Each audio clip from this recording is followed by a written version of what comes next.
are live. Live-ish. Live. We're Are live-ish. we live? Live. Are we live now? Let's go live. Oh, Live? look at this guy with Go his live. cream soda. Are we live yet? We got blue cream soda up there. Old man. We got an old man soda, and we got an old man in a snuggie. Look at him, there's little cute old chicken with his snuggie on. Yeah, but it's not a tactical snuggie. No. It depends if he's got a shotgun underneath there or not. No, there don't. You don't want now that you're getting tactical pushy. snuggie. Apparently, El Chapo took possession of that. It's no longer Rocal's. Oh, I'd pay to see a fight between El Chapo and Gary. I think there's pretty even odds there. yeah. Yeah, I'm scared of them little tiny dogs, man. Them ones We've got two of them, and they're all talk, but oh my god, do they bark? Oh my god, brutal. Speaking of all talk, look who just jumped in. There he is. Look at that. Mm-hmm. There he is. Are we live? We are live. We got some people watching, not a ton. The game's over, right? But so we'll see if anybody filters in. I don't know if Honda's still going. He is. He could. Okay, so once he shuts down, we might pick up a couple more there too. But we'll get her rolling here. Let's say hi to. There's not a whole lot of people out there. Most of the people out in the chat are actually on the panel too. So the heck with that. We'll say hi to people later. Let's see what's going on in here. You can say hi to the people in the chat. Hi, people. Glimtech, did you shoot today? Do you have a match today? No, sir. Not next week. 2nd and 4th. Ah. Yep. All right. But we took took some things out, decided some things in. But other than that, because it was a really nice day here today. Oh yeah. It was pretty cold here. We actually had some snow this early afternoon. It was it's icy. It didn't amount to anything, but was surprised to see it because tomorrow's supposed to be like 57 degrees. So today was snowy and cold as hell. Tomorrow's supposed to be 57. So go figure. There you go, because today it was be wet and sunny. icy. It was sunny and 70 today, and tomorrow it's supposed to. I think our high is supposed to be like 48. Yeah. Yeah. I went shooting on Thursday. I got to shoot the LCP2 and 22, and I got to shoot the Glock 44, and did it explode? I got to shoot my new 19L slide. No, man, we were dumping mag after mag after mag out of that thing using the Glock, not the LCP, grain, and no fun. Yeah, the Glock. That's both, impossible. Actually, both. We were just jumping around. No, it's not. The gun is actually very functional. It works. It's a fun shooting little gun. That's not what I was told by big YouTubers. I mean, we're shooting big YouTubers. Well, Travis, I probably shouldn't tell you what the weather's going to be like here tomorrow.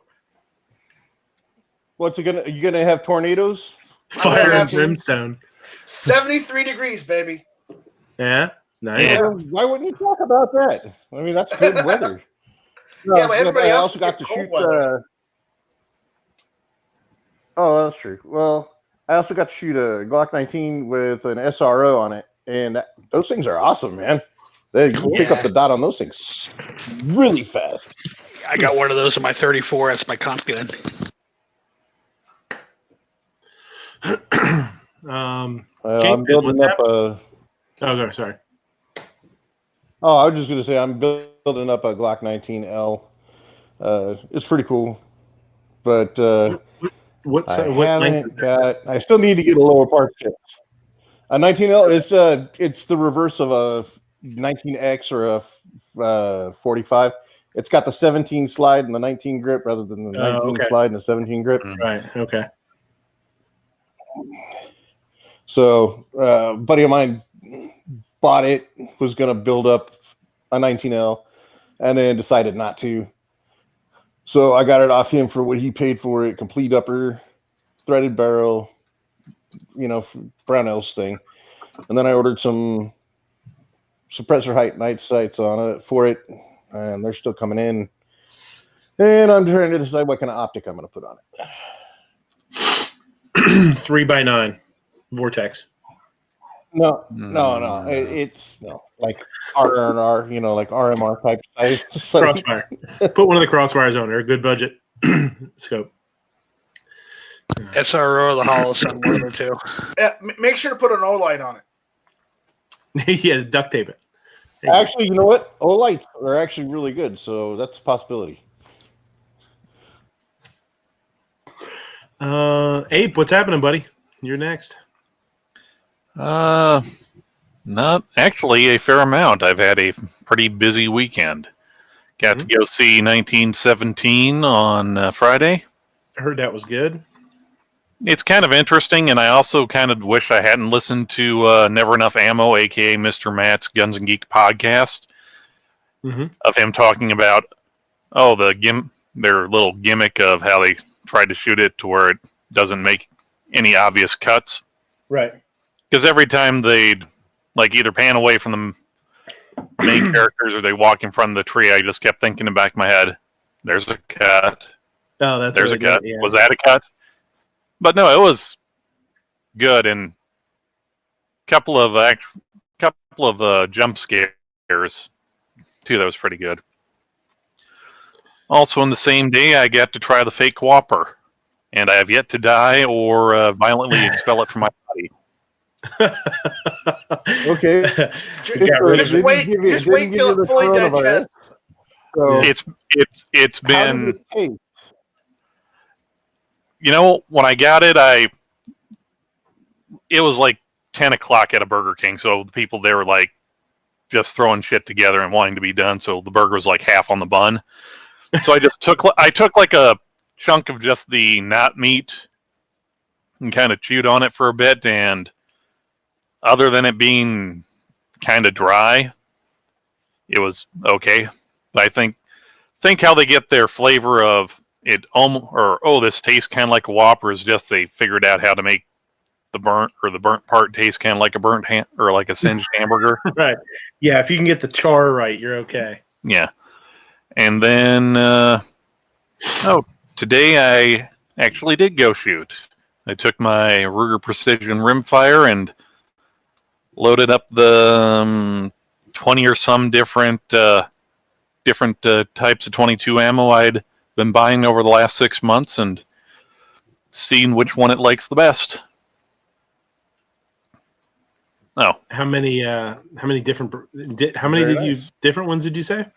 Let's go here. 1, 2, 3, 4, 5, 6, 7, 8, 9, 10, 11, 12. 12, and then just for shits and giggles, I manually fed in some 22 shorts because I picked up boxes of the CCI Quiets for $5, the 100-round ones for $5. So, no, apparently it really liked the Aguila interceptors. I put 3 in one hole and 2 in another. I've never shot Aguila. Or Aguila.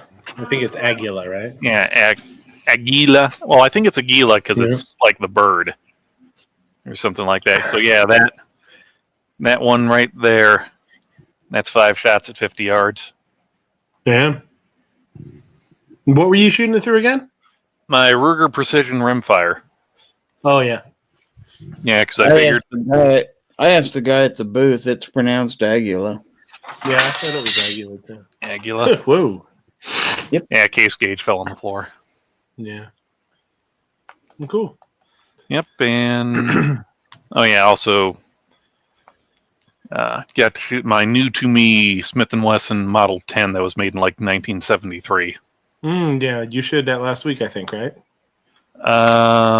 Did I or didn't I? I forget.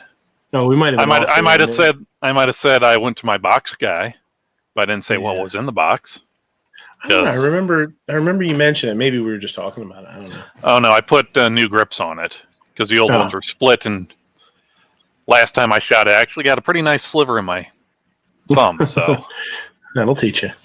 Yeah, don't let that be a lesson to you, boys and girls. If you get a revolver that's over 50 years old, change the grips out. Throw a set of Peckmeyers on there. Take care of that. Yeah, you wrap it. You could always wrap a little bit of. No. Actually, How Hogue. The FFL. Well, that's it. The FFL I got him from.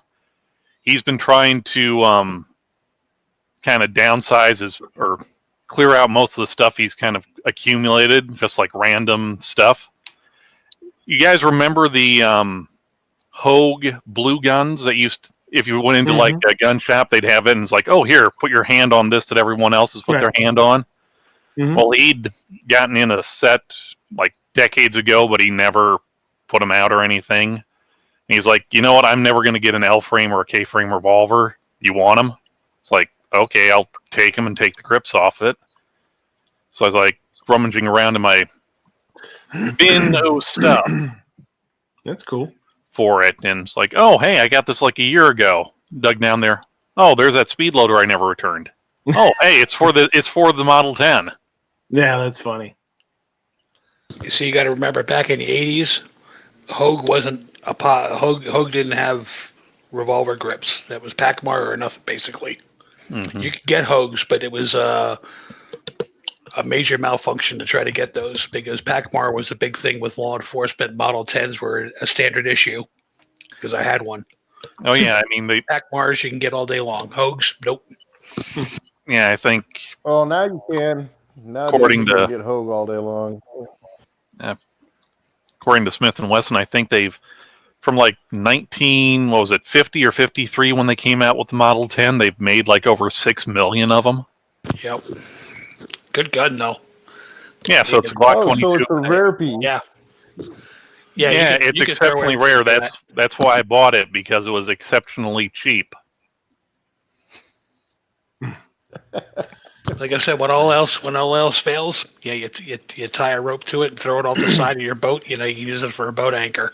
There you go. And then pull it back up and then throw 6 rounds in and go to town. Yep. However, I did find out apparently Hogue does not sell replacement stirrups for their mono grips. You got to actually call them. Oh, that sucks. Yeah, but I haven't called them yet. I had enough time dealing with Beretta last week, so. What was the problem with Beretta? Oh, I got that fancy new Langdon pistol that everyone's so hot about. It's supposed to come with 3 15-round magazines. The only magazine it came with was the one that was in the gun. So I take it they're going to correct that error? They kind of did already, but not really. Because when I called them up and said, hey, it was supposed to come with 3 magazines, it only came with 1. I mean, it only took like 3 tries to actually get through their automated system. But the guy, was like quick in that, even though he didn't ask my address and right away, and then he caught it. But no, they sent me a fairly large UPS rush package with 1 magazine. But here's why I'm a little on the fence about calling them back or not.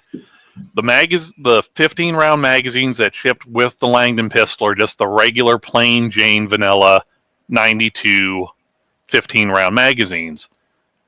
The one they sent me was one of their high-end corrosion and sand resistance ones, the ones that are like 40 or like $40. So. Well, then, kind of bonus, kind of not. Yeah. I don't know. I'll go talk to my FFL, see if Beretta sent them magazines or if they're going to give me magazines back. They don't need to know. Yeah, just don't even tell them what you got. Just tell them you only got 1 again. What the hell's going on here? Well, at least it came complete, unlike the shotgun they got in last month. How do you not send a shotgun? When I got this in, because it was I special ordered it in because during Black Friday they do it's like a flat 10% off for regardless of whatever you order. So I had them special order this, and I've ordered stuff from them before, and it's usually like a week to get it. Well, this took like 3 weeks to get it, and I called them up and they said, the UPS guy just dropped off our stuff. Let me take a look here. Yeah, we got it. It just came in. Half hour later, I'm there. Everything's still sealed up in the box, still soaking. The gun's still soaked in grease. And I notice, hey, this doesn't have the short 2 magazines. Like, that's not the first issue we've had with them. Apparently, they had ordered in a shotgun about a month before, and it came in with no stock.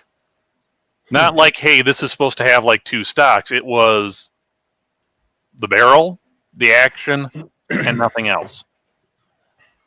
What kind of gun was this again? A Beretta. It was a Beretta shotgun? Yeah. Holy crap. Somebody is on drugs over there or just falling asleep at the machine. I don't know. I would just really fucking with I would think is just really messing with you. Sorry, my language. I don't know. I think the FFL is cutting the boxes open, taking things out, resealing it, and going, look, brand new in the box. Yeah. Nah. It's like it's Johnny Cash, one piece at a time. He's like, I'll take the trigger from this one, and I'll take the the safety from this one. Next thing you know, build himself a gun. I don't know. Maybe I did piss him off. Give him a call once a week. Hey, did it come in? No. Okay. Hey, did it come in? No. Okay. Hey, did it come in? We'll give you a call when it comes in. Okay. Yeah, it's like, stop bothering us, please.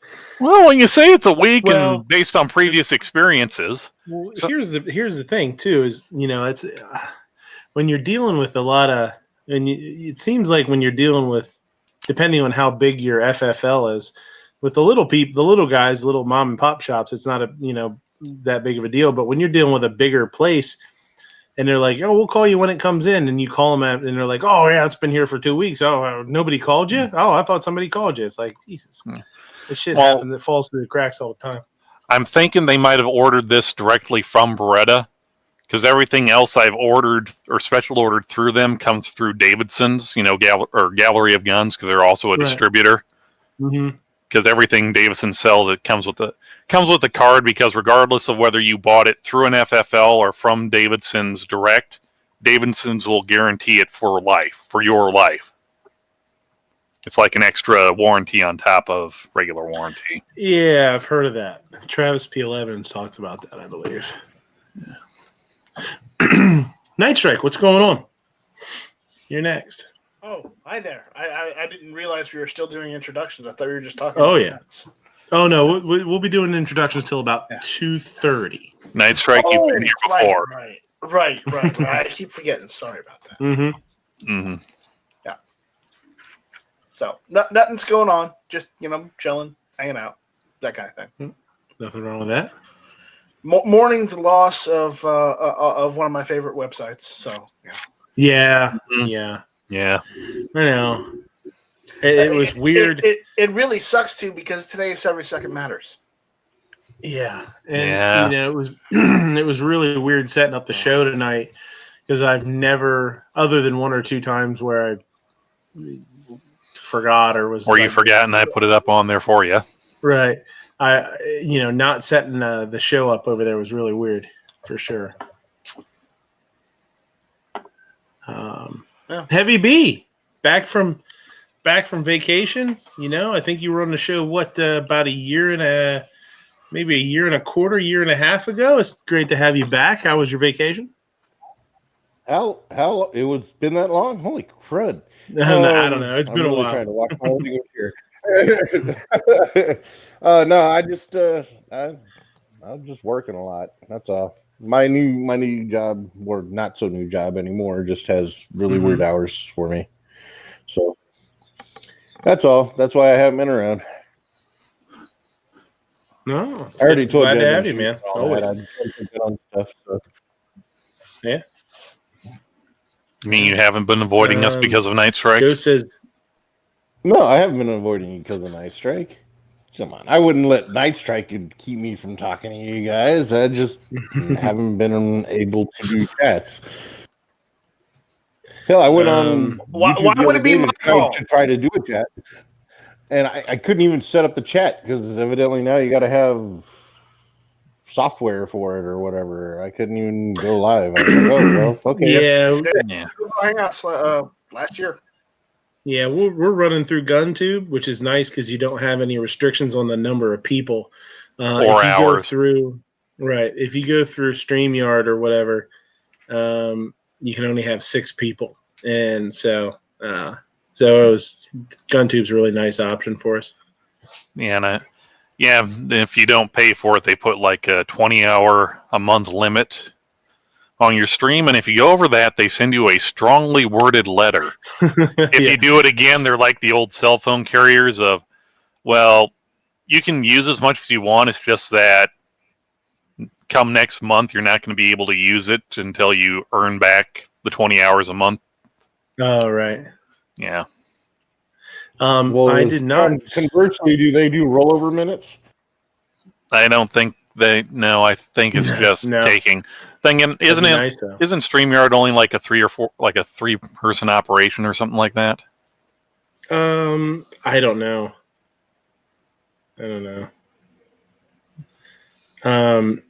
Ghost says Bloomberg's ad was politically perfect, scary but effective. I didn't see it. I'll have to look it up then. I don't want to watch it. It was so many people were talking about it. It made me not want to watch it. I just really didn't even. I don't know. Just didn't want to. I didn't want to watch it in the first place. Trump had an ad on there too. So. Oh yeah. I would have rather watched that. Was it an actual Trump ad or just this is paid? This is paid for. This is for, but not endorsed by. No. He said, "I'm Donald Trump, and I approve this message." So yeah, that was for the release of that one black lady that got arrested and was held forever and a day for selling drugs. But the problem is, what people didn't tell you about the Bloomberg ad was the person that he was referencing was done in a drive-by shooting a block and a half away. They kind of neglected to say that. Well, it's part and parcel to their whole thing. It's there are no gangs, there's no gang violence, and anything that's remotely close is a school incident. Right.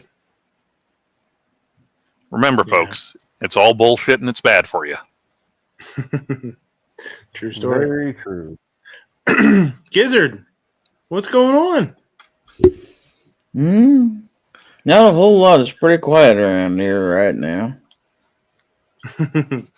Y'all snuggled in after the big game?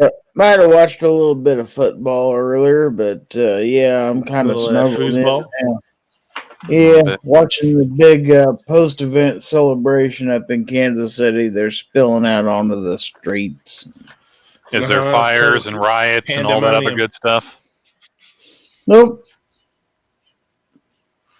they're all in the downtown party district getting good and drunked up so they can call in sick tomorrow. So, Well, the heck with the foosball. What kind of food did you have for your foosball? Oh, let's see. I had a little bit of pizza, a little bit of New Orleans style sausage. I had some cheese dip and some chips. A little bit of this, a little bit of that. Can't beat that stuff. That's some good snacky s'mores. Casey's Pizza? Yeah, I invited George to eat some, but he didn't act like he wanted any. So, of course not. You're offering it to him. How many ranch shots did you do tonight? Didn't do any. He's on the wagon. I only do that when I'm with friends. He's on the ranch wagon again. Technically, he's off the ranch wagon. Obnoxious, what's going on there? If he homie? was on, Yeah. Nothing much. I'm wondering, we seem to be missing somebody from the panel here, and I'm trying to think of who it is. I don't know. I'm sure somebody would probably chime in if they knew who was missing. Apple fritter. Apple fritter's missing. I know who's missing. Snarge is missing. That's right. Sarge is missing. Sarge. I actually talked to Sarge today, so a little bit. I'm sorry. Was it, sir? Snarge. Do you know why I pulled you over? Yeah. I'm traveling. I'm a traveler. Yeah. Well, then I want to see your traveling license. I don't need a license. I'm a citizen. I'm a sovereign citizen. Yeah, right. And I'm sorry, I didn't mean to hit you with my piss bucket, but I was on my way to work. Yeah, and usually the next thing you see after in those videos is the cop pulling the window out of the car. Yeah. Oh yeah. Camera in the window and pulling him out. Yeah. Yeah, I watched one not long ago where the cop was so pissed off he didn't even try and smash it out. He grabbed the top of the window because it was open a little bit, and just broke it out. I was like, God damn, Hulk. Jesus. I've seen him do that too. Well, it's basically leverage. It's just holding on there down at the bottom. So you just snaps it off. Yeah, I was like, wow, he's not messing around. Didn't even go for the glass breaker. So we're done with the whole screwing around part of this conversation then, right? just so I'm clear. No. Yeah. He's like, we still haven't got through introductions yet. Yeah. Screwing around, that's all we do. Not this. I know this is never done with the whole screwing No, around he's thing. talking about the cop. Yeah. Like, okay, so we're done now, right? We're done. Yeah. I mean, it's funny because people change their tone real quick when glass starts flying in their face. You know? That'll happen. Everybody's got a plan until you punch him in the face. That's right. Misha and I'm a sovereign citizen. Cop replies, "That doesn't work, Gary." That cop was like a Terminator with a window. Yeah, it was pretty brutal. And I remember, I think if I remember correctly too, it was like very climactic because he's out there, he's talking to him, he's getting more and more like just stern, and then you see him like put his gloves on. It's like, and it's like, oh, it's about to go down. Like something's gonna happen here. Let's turn the volume up. No. Yeah. Midnight, were those Sergeant Special gloves? No, but I did show somebody Sarge's video today, and they thought it was quite funny. I thought it was hilarious when I saw it in person. Yeah, I did too. It's just abracadabra. Oh, Sergeant's gone. Yeah. Like I've said, I've never seen anybody go from vertical to horizontal with nothing in between. Yeah, it was like if you'd have held up a sack of potatoes and just dropped it, and then went, that was it right there. No, I think he went faster than a sack of potatoes did, or would. So you're saying that it was more than just gravity pulling him down. There was actually a force pushing him down to the ground from those gloves. It almost looked like it. Yeah, it was. Okay, who stole Palpatine's gloves to make this thing? Just glad it wasn't me. That's for sure. I don't want any part of that. And those two yahoos tried to talk me into it after I watched both of them go down with it. They're like, "Hey, why don't you give it a try?" Nope.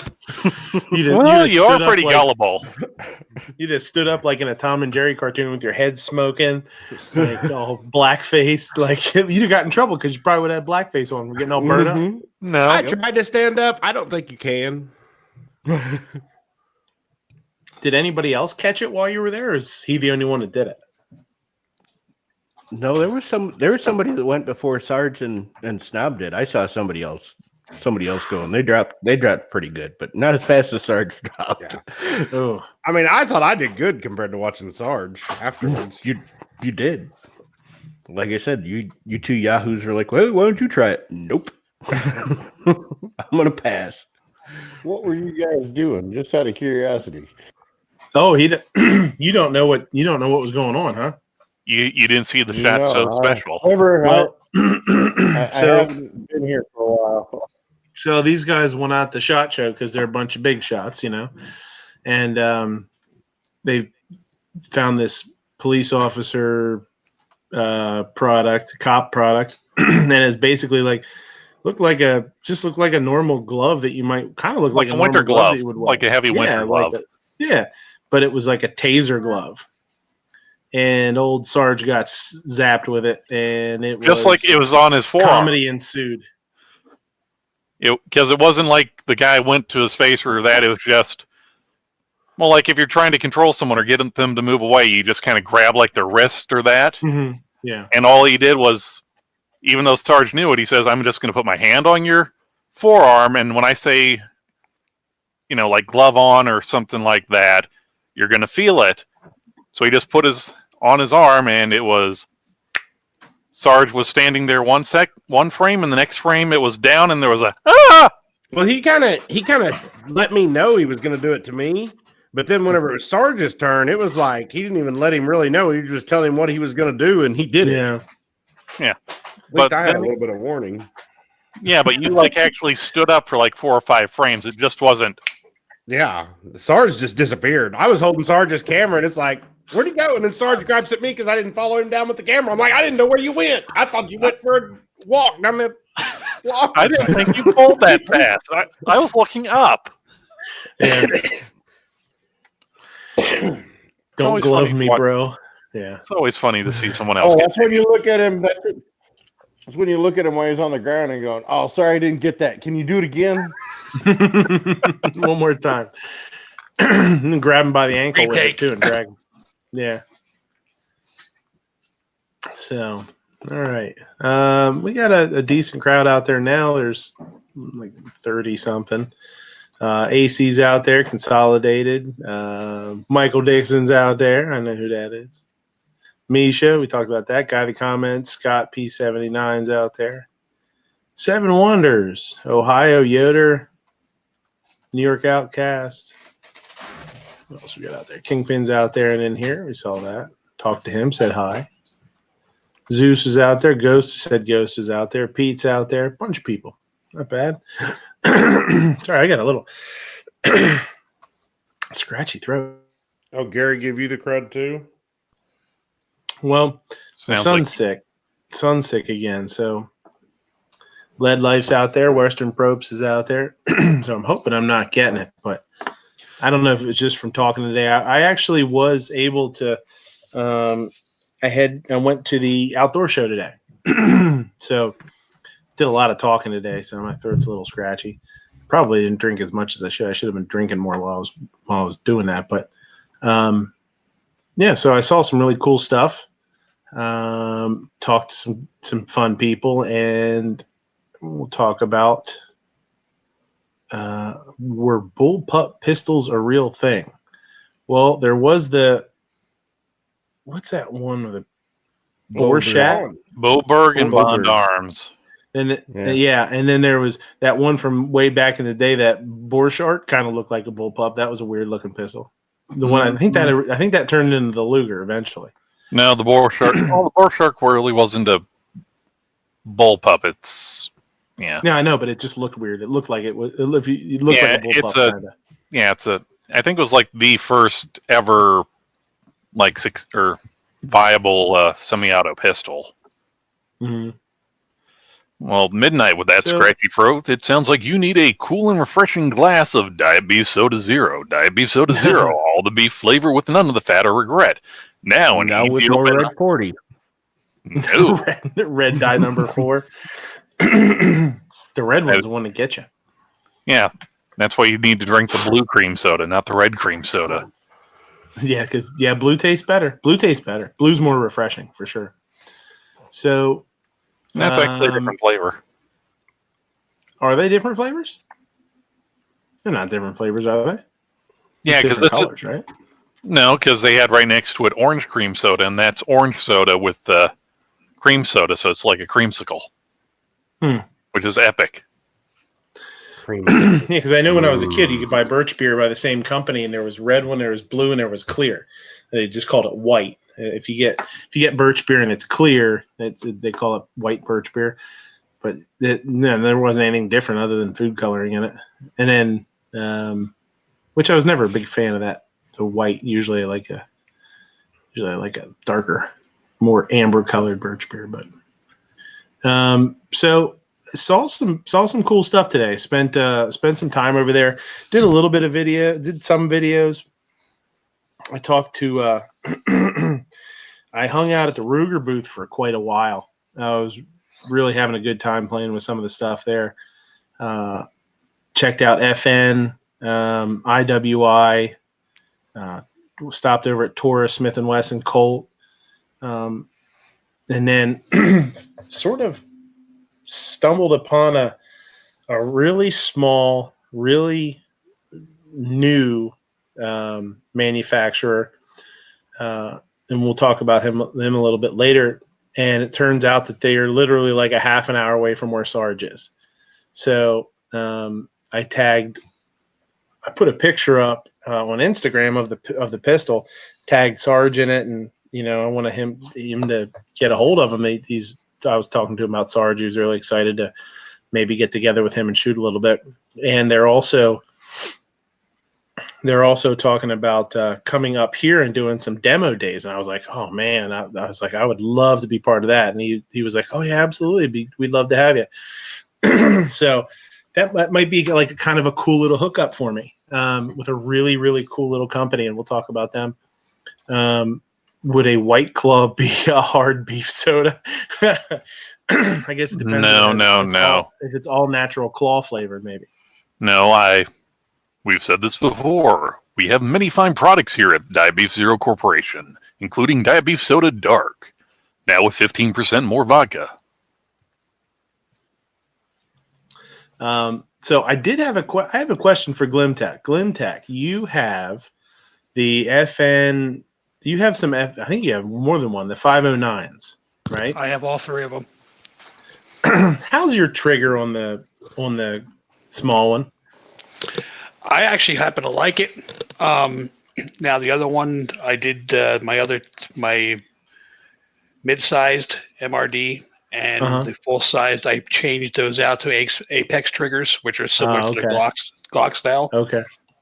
My subcompact one, I did not change the trigger out of because I was thinking about it, and after I went to shoot it, it was a little gritty in the beginning.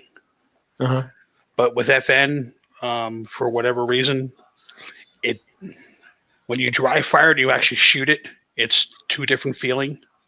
And you get about 50, 100 rounds through it, and it just starts to smooth out, and it gets better and better.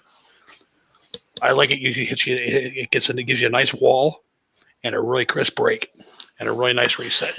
Because I was playing with some of the 509s today, and I picked them up before, but I never really picked them up to really, check them out. Like to really like try and look at the features and feel them. And man, the resets were so long. The triggers were okay. I mean, I'm not going to say they were garbage, but the reset, I could not believe they had a lot of take up, and it had a huge reset. I couldn't believe how big the reset was on it. And I wanted to ask you if you had noticed that or had that experience, or and then you say you change your triggers out, so maybe. Well, like I said, the subcompact one I haven't, and that was on a 509. You sure you weren't picking up an FNS? No, it was the 509s. Yeah. Let me go pull mine out here a second. So on the reset Midnight, would you say it's where it reset was like very close to where the trigger naturally rests? Like on say like a double action, on a double action revolver, you gotta let it all the way out. Yeah, no, you didn't have to leave it all the way out, but maybe 3/4 of the way, so longer than expected. And then it still had take up. Or like a fair amount, or then it still like took up all that, and then you hit the wall. Yeah. It was just, and I like the feel of the pistol. I like aesthetically. I think they're really sharp. I like the look of that pistol. It's just like a SIG. I like the look of most of the SIGs. Like when you look at the 229 or something. I think they're really attractive looking, like sort of aggressive looking pistols. I was just surprised that the trigger was a little. It was just. I don't want to call it sloppy, but it just wasn't as crisp and tight as I thought it was going to be. Which one were you playing with? Both of them were like that, actually. It was the 509 compact, and then they had they had one with a red dot. They had one with a red dot. The 509 tactical. Well, they also had the 509 out in the MRD. The mid-sized MRD and that's what it was. It was the MRD. Compact and the MRD. It was those two. Did the compact MRD have like cream filling out of a donut on it, some Bavarian cream? That may have been what was causing the trigger problems, because I think I wiped a little on it when I was playing with it last week. Yeah, there you go. they didn't bother to hose it off. I'm sitting here playing. I'm sitting here playing with mine, and from reset is maybe about a quarter of the way, if that. Oh boy. And See, then that's it's right on the wall again. yeah. It was noticeably. Now, I would say it was enough for me to notice. You know what I mean? It was enough for me to notice. And I'm not like a huge gun guy. Obviously, like I'm not a gunsmith. I don't know as much as a lot of you guys do. But it was enough for me to notice. I was like, wow, that's a long reset. So, hey, no, I mean, it wouldn't make me not buy the gun. It's just something that I noticed. On the other end of that, I stopped and checked out. Let me screen share this here. Oops.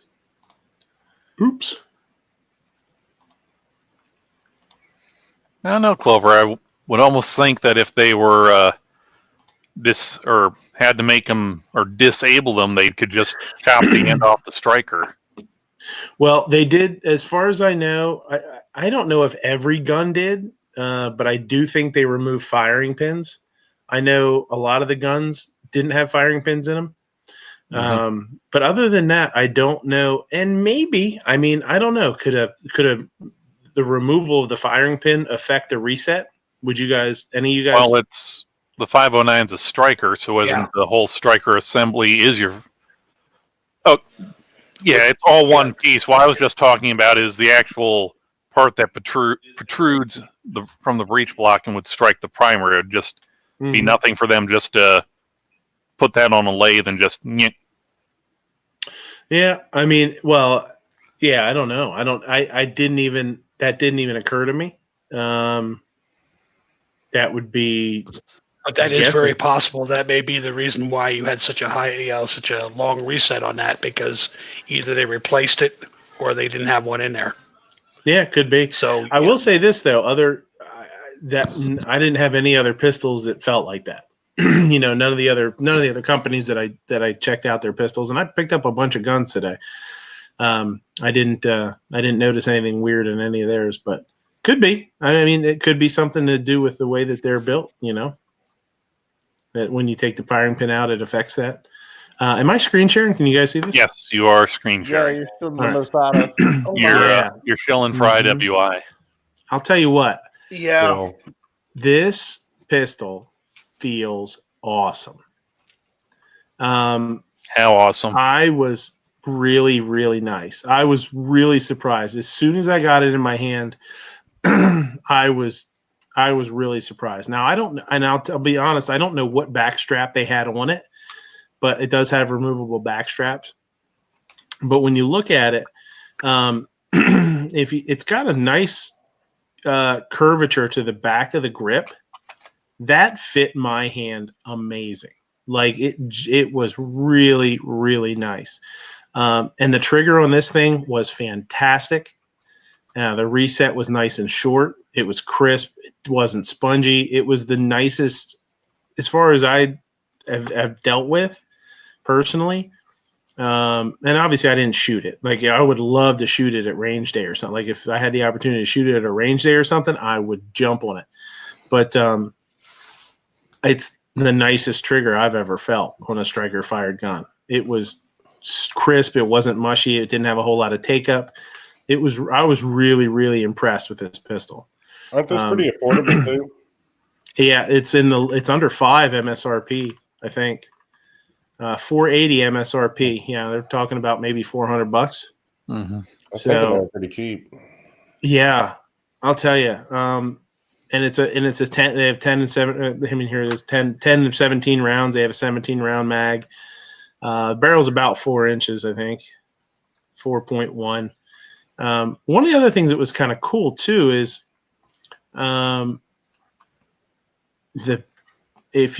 it's cut for red dot, but what's nice is, one of the things they were talking about, and this is a little bit out of my wheelhouse, but one of the things that's was really nice to hear is instead of a red dot mounting on a plate, and then the plate mounts, you mount the plate to the gun, and then the red dot mounts to that plate. Their plate is really just a spacer. So you're actually putting the red dot screws directly into the firearm. And, they were really, that was something that they wanted to do for stability of the red dot and to make it, more durable, I guess, not have as much chance for it to work loose and wiggle and move around and stuff. So that was kind of cool. I mean, it was just something that they had mentioned. I don't know.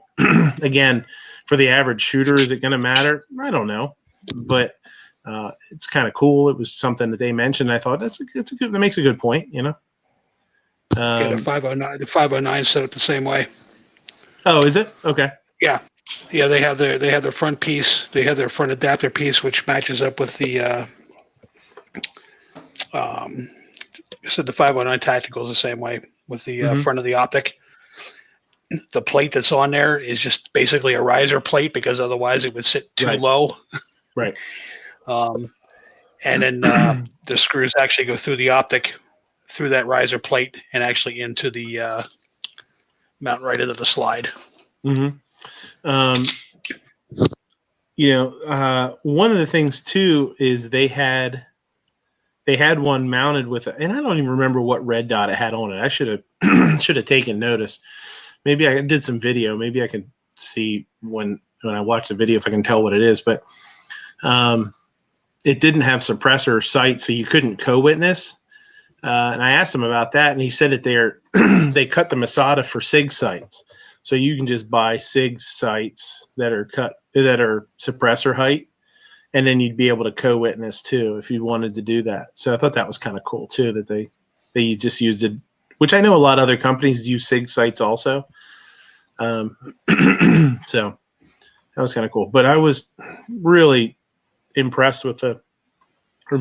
I think it's got a nice look to it. I think it's pretty sleek and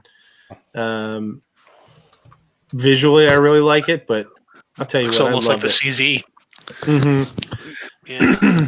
Yeah, I loved it in my hand. If you ever get a chance, if you're ever anywhere, or you see one, or Glimtech, I don't know if you've dealt with them or not, if you've handled them, but if get one in, man, it was really nice. Now you're going to make me go spend more money. I'm sorry. Can't you just get one in and then send it back and say that you ordered the wrong thing? Yeah, actually I could. There you go. So yeah, you're a gun nut. You're in the industry too. So,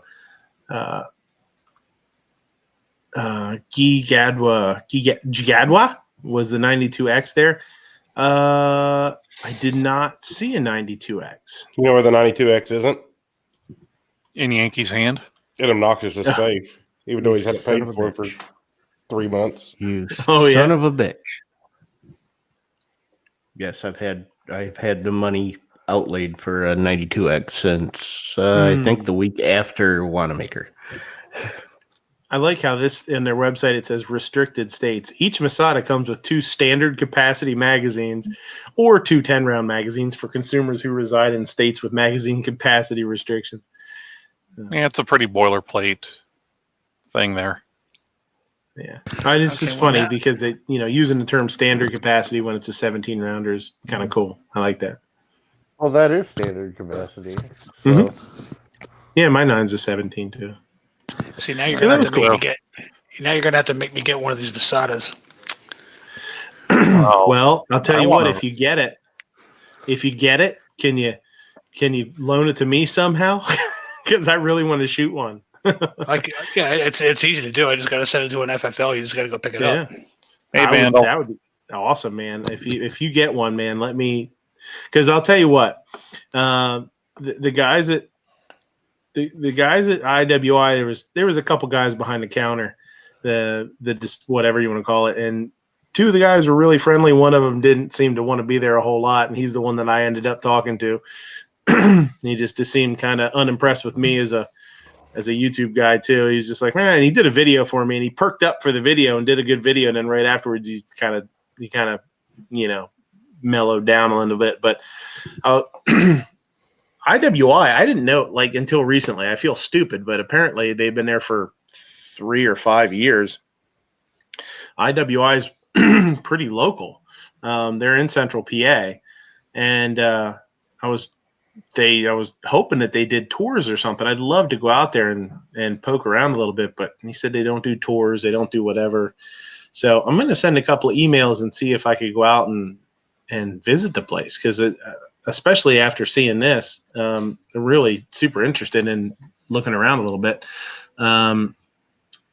They do some fabrication, assembly, test firing, so it's all there. So I don't know. I'm gonna poke around a little bit and see if I can get myself out there to snoop around. But yeah, if you get one, man, I'd love to put some rounds through it. Yes, nice. but the price is definitely right. It's yeah, you can't beat it. Really, yeah, they had a Jericho there too. Yeah, I was gonna say I'm looking at the Jerichos. The Jerichos are a little over 400 for me, but the Masadas, I can get those for 380. Yeah, they're asking 480 manufacturer. So yeah, you should be able to pick one up for 400, 410, something like that. That's not bad. Well, my like I said, my dealer cost on them is 380. Yeah. Retail map on it is 442.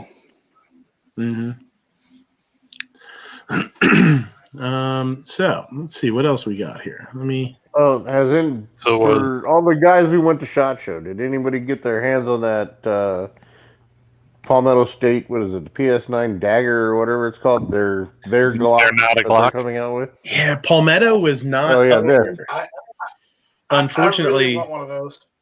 Yeah, they're really sharp looking.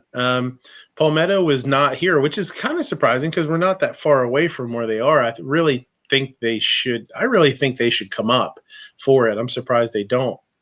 But no, I haven't. That and the Jackal. I think the Jackal is a really, really cool piece too. I'm super interested in that guy. The monolithic upper, the AR lower. Nice. Yeah. 300 blackout now. Yeah, they're supposed to be coming out with the 5.56 later. Yeah. For now it's just 5.56 or 300, but yeah, they said 5.56 next. Well, one of us in here needs to get in contact with Ellis and tell him, hey, you and PSA need to come up to the outdoor show. That way, Midnight can look at fondle the stuff at PSA, and Midnight can also have a dishwasher for a week or two. Yeah, for sure. Can't be done. Okay, let me lay this out here for you, so you understand Ellis's position in the company. Okay, his position in the company, he works for the retail store and he sells the guns at the counter. He has no control or any pull with the higher ups of the company. Did you not know that, Fine Ape? I can't believe that's just funny. What? I can't believe Fine Ape. Man. That just blows my mind. Doesn't it blow your mind, Fine Ape? You use the word blow in a sentence, so I'm not going to confirm or deny anything. I'm just blown. But I'm pretty sure if Ellis told him that a huge, important YouTuber, wanted PSA to be there. Whoa. Let's not over exaggerate. I'm pretty sure they'd come up. I'll go with the huge, but the important. Yeah. Now, Midnight, you're going about this the wrong way. All you have to go up to him and say, well, I know Edge. He's been on my show. Yeah. But I have to say that, I'm a bigger YouTuber than you. Yeah, that's true. Okay. But you've got me in size. Like Midnight.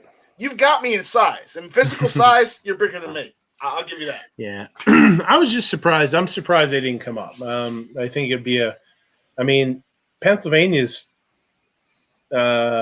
pretty free compared to a lot of other states. We can, we're pretty good here. We got a lot of hunters, a lot of shooters. I'm surprised they don't come up here to pimp their wares. Ellis got promoted brand manager for Glock at PSA. Glockish. It's a bit Glockish. I've done my research, and that checks out. Mm-hmm. No, it doesn't. So next thing, what did we just do? FN. Okay, so Ruger. Ruger. I really want to play with the 5.7. That's what this is. I'm hoping the Ruger 57 takes off enough to where Ruger is going to make a 1022 sized or style with the rotary magazine semi-auto for the 5.7. That would be great. That'd be a great little round, yeah. Or a. I mean, they've made a 1022 form factored rifle in 44 Magnum, and that was an actual gas operated thing. So, well, they could the PC carbine will be nothing to change over to that and use the Ruger 5.7 mags. yeah. Look, I'm gonna be honest. I get now. Granted, mine's 40 caliber, but it works great with the standard regular pistol mags. But if you try to get stick mags in them, they don't work so good. My 9 runs. That's all I run, and it's a 33 round Glock mags. I would like one of those Ruger 5.7s, but I'm not paying over $500 for it. Now, Heavy, is it like with those Korean stick mags, or do you have like an actual Glock 22 round 40 caliber mag? Well, I've actually got 2 Glock 22 round mags, and they work okay. Mm-hmm. But if you want to stick with like the 15 or the 13 or 15 round mags and the 40, it works great. The 22s work good, but the stick mags I got a couple different brands, and it's not so good. They're not so good. I mean, they're not bad. Like download them. Not feeding. It's the exact opposite. Sometimes it's like they don't feed properly. They shoot straight up sometimes, but I mean, they're okay. I guess it all just depends on the stick mags, but that's the price you pay. If you're going to shoot 40, you got to buy aftermarket 31 rounders. No, I know. I got a sub 2040, and it came with like a little pile of the Korean stick mags for the 40 or the 40. So yes, there you go, Ruger. Make an adapter kit for the PC carbine to take your 5.7 magazines, and then make one in a 1022 form factor. There you go. You will sell at least one of each. Oh, snap. So, does anybody else here have a CCA or CAA Roni? No, I don't. Gizzard doesn't Gizzard have some macaroni to go with his gizzards? Mm-hmm. Yeah, I think Jimmy had one. I got one, and it's interesting. Yeah, I do. Sorry about that. Sometimes the plastic drags on it, and it doesn't fully seat when it chambers. So again, I was using 123 round. What did you say, Gary? I said I've never had that happen with mine. Well, maybe I just need to go in there and freaking sand it down a little bit. Probably what I did. So,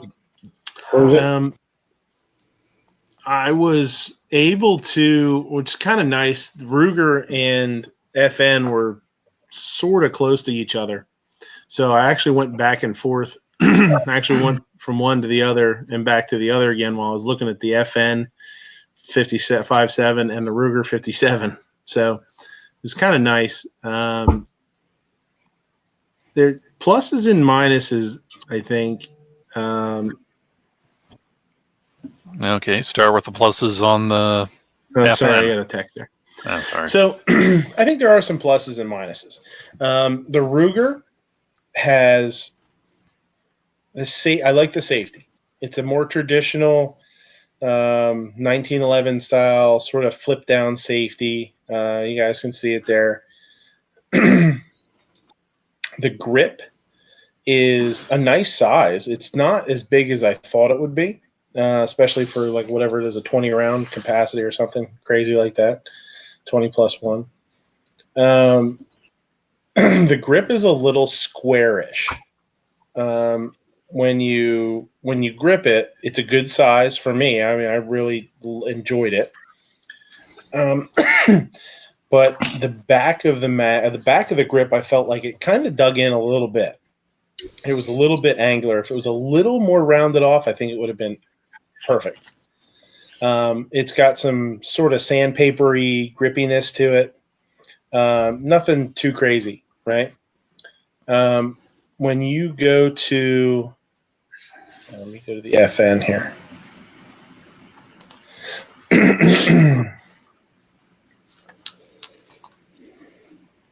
Yeah, picture of the FN pulled up. When you go to the FN, and I don't know why I never realized this. I never picked one up. The safety is done with your index finger. It's actually above the trigger. I had no idea. I didn't even know that. And that is super weird. Misha and Snob uploads a video during the closer. How dare he? I know, right? How dare you? Well, if my internet didn't suck, it would have been uploaded 2 hours ago. Well, maybe if it was your ass up in the hamster wheel for the internet, it would have gone faster. So the safety is uber weird. Not saying it's horrible. Like, I'm not saying you couldn't get used to it, but man, it would take some shooting to get used to that. It just didn't feel, I don't know. And the safety to me felt a little too small, a little delicate almost. Not that it is, but it just, I don't know. It felt a little bit weird like that. Visually, the 5.7, the Ruger is nicer looking gun. I like visually the Ruger better than the 5.7, the FN, and the grip, the texture on the grip of the 5.7 compared to the Ruger, the FN is like a freaking cheese grater, man. It is so aggressive. You definitely want to wear gloves with it. I mean, if you're going to shoot much at all, it's not the kind of glove. It's not the kind of thing you're going to wear. You want to shoot barehanded for a whole lot. But and then when you look at the price wise, you got the MSRP on the FN at $1,435, and the Ruger was like, shoot, what was it? It's like $770, I think, or the MSRP. Yeah, I want to say it was like $780, something like that. It's like half the price. Yeah. Now, and I asked him at Ruger, I was like, you have a lot of people coming up and looking at this, and he was like, oh man, it's been nuts. He's like, that gun's been handled, pretty consistently, while we're open almost the whole time. People are really interested in it, and they're hoping, just like everybody else, they're hoping that some people pick up, like Winchester White Box, or somebody picks up some inexpensive target ammo just for plinking and stuff, and you start seeing the prices of ammo come down. I really think the Ruger is a good buy. Like, I think if somebody comes out with a good inexpensive target ammo, something decent, it's not gonna. And one of the things they did say though was, hopefully if somebody comes out with a more inexpensive or ammo, that the quality is still decent and it's not going to be super dirty. They're not worried about the gun fouling and it's not something that people are gonna be like shit ammo and they're gonna blame the gun for. It's just gonna give the whole gun bad reputation. That's exactly what he said. He said, hopefully if the ammo prices come down and somebody does a more budget ammo, it's still good and it doesn't make the gun look bad, because if you start getting failures or whatnot. He talked about reloading the ammo being difficult and stuff like that. So yeah, I mean, they definitely know there's things that are I don't want to say against it, but that could be better. But I really liked it. I thought it was cool. Honestly, I never ever in a million years thought that I would be interested in a 5.7 by 28 pistol, but the Ruger makes me interested in 5.7 by 28. It really makes me look at those little rounds and be like, that's pretty damn cool. That's pretty damn cool. So Yeah, I'm pretty excited about this one. Glimtech, when you get one of these in, I will be I'll be shooting that too. You can send that to me. Don't be holding your breath on that one. You getting it in, or you letting him try it? Me getting it in. Pretty reasonable price. I don't think it's a lot of gun. I think if you're going to be able to get it at or what did we say, $700? $700 MSRP. One other thing too is they're all steel mags, which is nice. The FN uses plastic mags, so the Ruger has steel mags, which is nice. Misha's talking about hollow points. Spear is coming out with a gold dot. Soft point. Yeah, gold dot. It's going to be an actual hollow point. Yeah. Yeah, it's not a soft point, it's a hollow point. You're right. It is a gold dot. Yep. Yeah, at least according to and I'm doing the air quotes, engineering prototype samples that 22 Plinkster had in the debut video for the 5.7 or the Ruger 57. Mm-hmm. Wouldn't that effectively just make it like a hunting round? No, just about. I know there would be hunting rounds, like most bottleneck cartridges for rifles. Now, granted, they're larger. The hollow points they expand, but not to the point of any. I don't know. With Spear making it a gold dot, I think they're going after the self-defense or personal protection market. Because up until, when FN, when it came over here and started to become popular, the only thing close to defensive ammo you could get was FN with the 40 grain VMAX bullets, and those were actual just rifle bullets made for, slightly for working at higher velocity. Mm-hmm. And I don't know, because the 22 Plinkster thing said, part of me getting these 5 samples was signing an agreement saying I would not do any kind of ballistic testing on them or effectiveness test. It was just show them that they were being made and just shoot them. Because the whole point of people carrying the FN57 is, it's 20 rounds of fast-firing, lightly recoiling ammo. Gesundheit. Sorry. That's okay, Gary. Just as long as you didn't mess up your wonderfully warm Snuggie. They're saying $7.99 for MSRP on our website. You already had the mag muted and you didn't realize it, so you hit the button and mute the mag. The mag? Or mute the mag? Yeah, the mag too. That one, yeah. You mute the mags. Sorry about that. So I'll mute myself now and hush again for another hour. No problem, man. That 5.7 is looking pretty good too here. Well, another question is what would hollow points be good for in a 5.7? The whole point of the 5.7 was as a PDW weapon to pierce Soviet armor that included Kevlar and 1 millimeter of titanium plate. I agree that in its original purpose, and its original role in that 10-inch barrel out of the P90, that yes, it was. That's where I don't want to say belongs, so that's where it made the most sense. It was just when FN came out with the 5.7, one, it was marketing because we can put F here and then capitalize the N for 7, so that's FN 5.7. But it was marketing to like law enforcement, and that it's like, hey, we got this nice little round. If you want to buy this, or if you buy the rifle to go with it, we can also have this pistol that will take the same round. And yeah, I don't know. I've never shot a 5.7 in any guise, but I don't know. My only drawback with the Ruger one is you have a thumb safety, plus you have the trigger safety on there, like the Glock. It's get rid of the safety and not think about it. Well, now here's the wonderful thing about Ruger.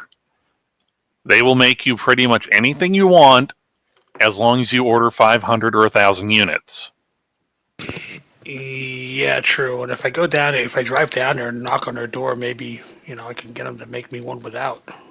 No, Not a bad idea. no. I guarantee you, within a year, if this thing is still popular, within a year or year and a half, you will see probably 2 or 3 different like Talo or Lipsy's editions of these. Ruger is not like a. Sorry, getting tongue tied here. Just look on Ruger's website and just click distributor exclusives. Yeah, I'm a distributor with Ruger as well. Well, since But you are a distributor, I'm sitting here looking at Lipsy's. That's why. mm-hmm. And everything I see here, they don't have anything without. They don't have anything non-safety related. Well, since you're a distributor, just fire them up an email and tell them, hey, make this without a thumb safety, because that's how the what is it? The Tokai, not Tok. Is it Tokai or Toklock? Yeah, the 5-inch, the 5-inch Super Red Hawk and the 454. That's how that got made. It was enough people pestered their FFLs, and their FFLs talked to Ruger's like, hey, we got a lot of people asking about this or thinking it'd be a good idea. Misha says, file the safety off. Hey, drop the pins out of it. Drop the pins out of it, I guess. Something about warranties not being valid. Nah, don't worry about that stuff. I need a disclaimer quick.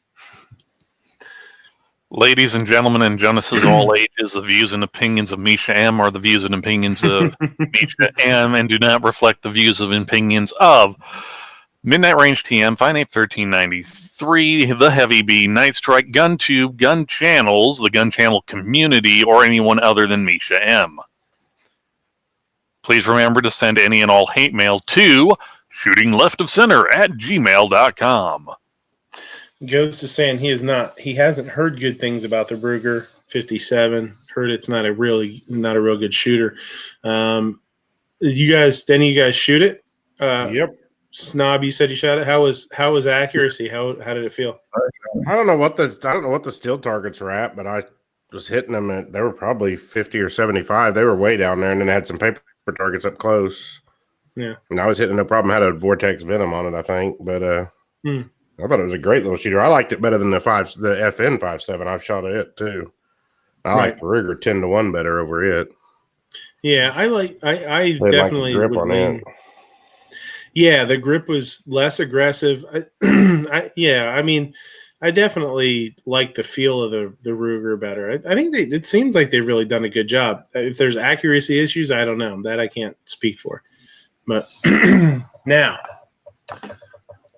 staying with the Rugers, ooh, I was able to check out this bad boy. Ruger Super GP 100. Holy crap. This thing was amazing. It's an amazing gun for $1,100. No, it's more than that. It's like $1,500. MSRP. Yeah, MSRP $1,550. Yeah. But I kind of bounced. I checked this out and then moved around a little bit, did some other stuff, went to Colt, and then went back to here because I wanted to see what the Python was like compared to this. Because the Python's such a big, big to do. Yeah. Everybody's talking about it, right? For one reason or another, but that's fine either way. This was so much smoother, and it's more expensive for sure than the Python is. It's I think the Python's like 13. I want to say maybe a little less than that. I could be wrong. True, but this is also Ruger trying to take a bite of the performance center market. Yeah, it's their whatever their performance custom shop they call it. Custom shop, it says there. So it's an 8-shot 357, which is pretty awesome to begin with. Cut for moon clips. Yeah, it's cut for and it comes with, I think it comes with like 3 of them or something. The grip on this, which I'm not usually kind of guy that likes a really hard grip. Like I usually don't like wood grips. I usually prefer, something a little softer. I guess it depends on the gun, but this grip was so smooth and like really well done, really, really well made, really well finished. It fit my hand amazing. Again, like, I don't know, I'm just kind of been lucky today because usually I feel a little weird with some handguns. But the grip on this was amazing. And this thing was so smooth in double action, so light, and like not dangerous light or anything, but like so light and crisp in single action. It was unbelievable. And one of the things I was doing with, and I don't know if anybody else does this, and I don't know if this matters to anybody else. Like, maybe I'm the only one that thinks this is like something that they look at, but whenever I handle a revolver, I'll swing the cylinder out and I'll spin the cylinder just to see how smooth it is, just to see how, and this cylinder on this gun, when I spun it, was so smooth. It was like glass. It spun for a long time compared to like any of the other, even the Python. The Python was nice. They definitely did a good job with it. But this thing was just, a step up for sure. Now I've never handled a Korth or something like that, so I can't compare it to something crazy high end like that. But as far as revolvers go, this thing was top notch as far as I was concerned. Have you guys handled it at all? I have. It feels a little weird to me since it's built on the Super Red Hawk frame, but it's got that 357 cylinder in it, and it's nice. And it's, I don't know, I'd say it's the way it feels. I haven't got to shoot one because last open house shoot I went to, Ruger was not there. Oh yeah, for the first time in years. So, I don't know. It seems to be on par with like my TRR8.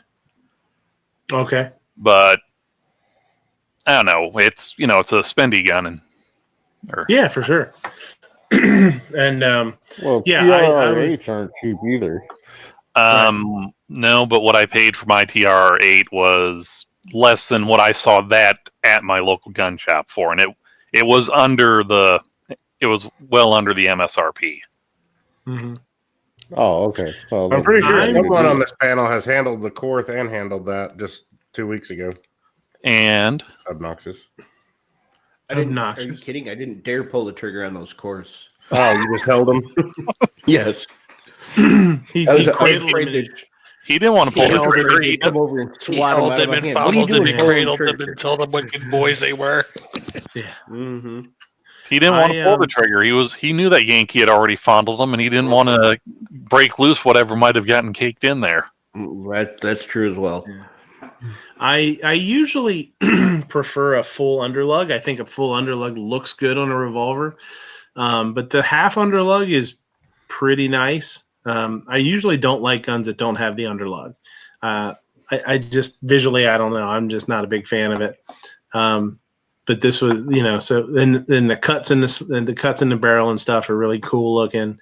It's just a mean looking gun, man. It's really, really good looking, and I liked it. So, okay. So did you handle a Korth in this, sort of in a they had the Ruger. They had the Ruger at range day. I handled it a little bit there, and yeah, it's got a nice trigger on it. Yeah, but I did, and the Korth is it's an entirely different thing. No, I didn't pull the trigger. I actually did not pull the trigger on the Korth. I don't know why I did. I was probably afraid that I'd really want one. Well, yeah. I mean, and you're getting into how much is the courts are what, like $5,000? $5,000. 7? Yeah. Oh, yeah. So I mean, I Yankees. totally understand if you would put this in the court side by side and be like, oh, the court's a far better gun. I mean, I would not doubt that. I mean, that's not, but as far as what I would consider this a high end for me, it's a high end. It's a high end revolver. Boy, it was nice. It still is. But I'll tell you. Yeah. My 686 Deluxe, that thing has a fantastic trigger on it. Yeah. I mean, and that was, I think I paid $650 for that. Yeah. Okay. And I will say one other thing, getting that Model 10 and getting it all degunkified after 50 odd years of being who knows where. I'll say that the double action trigger and the single action trigger are like 90% as good as what's on my Performance Center one. So, yeah. So this was kind of an experience for me because I never really looked at high end revolvers much because they're so out of my pay grade. But the Python coming out sort of sparked my interest a little bit just to compare them to some of the budget ones and regular GP, and then some of the even going over and playing with some of the stuff at the tourist booth. It's just interesting to be able to compare them. It's really nice to be able to go to a show like this. If you've never been to something with like multiple manufacturers that have demo guns and stuff, it's really fun to go from booth to booth, specifically look at certain guns and not just run around. And a lot of people do that. They run around, they just pull a bunch of triggers and they point a bunch of stuff around and they're like, oh, this is cool. And they put it back down and they leave and they go to the next thing. But to really go back and forth from different models is really fun. So I want to talk about that guy a little bit because that was awesome. yeah, maybe if I didn't already have my Performance Center one, I'd be a lot more tempted to get one or one of those. Because my winter carry is my GP 100 3-inch. Right. So saw one of these bad boys. A G1 Yeet cannon. The old Yeet cannon. Bench. The old Yeet cannon. Well, I saw they had prototypes of the new ones. So that should have been out like a year ago to capitalize on the hype. Yeah, so they had the G2 or whatever. They had a line of about 6 of them lined up, and the new ones obviously have the threaded barrel. So it was crazy because they had one that had the threaded barrel with the thread protector on it. And then the one beside it had like a comp, not a comp, but basically like a muzzle brake on it.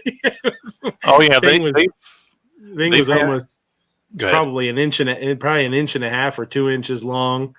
It was just crazy. I don't know what the hell they were thinking. They were just like, screw it. Screw that son of a bitch on there and let's go. Well, I remember a while ago their 380, their specialized 380 high point that was like their fancy dual tone had a compensator on it. Mm-hmm. It's like, okay. They had it with all that weight. What recoil? Well, I mean, why would you need a compensator? That's what I was gonna say. Is the one with the muzzle brake? I picked it up and it was a 380, and I was like, this thing probably shoots like a 22. Like this thing probably doesn't move at all when you shoot it. And visually the new ones are a little bit sleeker than the old ones. They actually feel, they actually feel pretty good in your hand, other than they weigh about 50 pounds. But man, that safety is horrible. That safety just flops around in there. It feels like it's ready to snap off when you use it. It's the only thing that I would say is like concerning about it. Everything else is like, yeah, this thing's big and blocky. Okay, that weighs a lot. Okay, it's kind of goofy looking. Okay, who cares? Like, who cares all about that? But when you work the safety, I was like, boy, I feel like if I did this too hard, it might just bend. You know. Oh, and the triggers are super just disgusting. Really, they're just squishy, and I don't really like the grip angle on them. Yeah. It's just, but I mean, the guns are functional. They work. You can do anything to them, and they'll still shoot. So I mean, For sure. That's the whole point. They got that going for them. Simplest, easiest produced guns that'll just work. I mean, yeah, it's a simple blowback. You can't really bust them. Yeah. Now, did they come up with a double stack for those things yet, or is it still G2, I think single stack stuff? Kind of like a semi-double stacked. Yeah, it's supposed to be 10 rounds, and it's about the same size grip. And they said like stack and a half, I think is what she told me. Yeah, it's like staggered. Yeah, it's like you cut the top like inch and a half off a 1911 mag, and then like super glued it onto the bottom of a Beretta mag. It's like a shield mag then. Yeah, only a little wider. Those are the drug dealer cap a guy in the head guns. Take them Throwaways. You pick them up for $50-$60 off the street. Go out, shoot somebody with it, take it to the river, throw it over, and it sinks. Who cares? MSRP $200. Yeah. Yeah, it'd definitely be a fun gun to. It'd be a fun gun to have kicking around if you know. If you don't have a lot of money and you need something for home protection, there's nothing wrong with one of those guns. Not at all. Yeah. Put a couple boxes through it to get used to it, and then you could just you could literally use it like a boat anchor for 10 years. Pull it up, load it up, and shoot it in order. And they're warranted forever. They've got lifetime warranty. Slight exaggeration on the duration in the water. I'm just saying, you can do whatever you want with things, and they'll still work. Yeah. And if it doesn't work, you have yourself a fantastic hammer. Yeah, true. If it's good enough for the god of thunder and rock and roll, it should be good enough for you. I got to give them the warranty aspect of it. The gun shop that I was working at, I had a guy come in and basically bring one in a box because he hammered on it. Oh, he hammered on it. He bent the living hell out of it. I mean, there were chunks and pieces hanging all over the place. I'm like, I'll send it in. I don't know what they're going to tell me, but I'll send it in. I sent it in.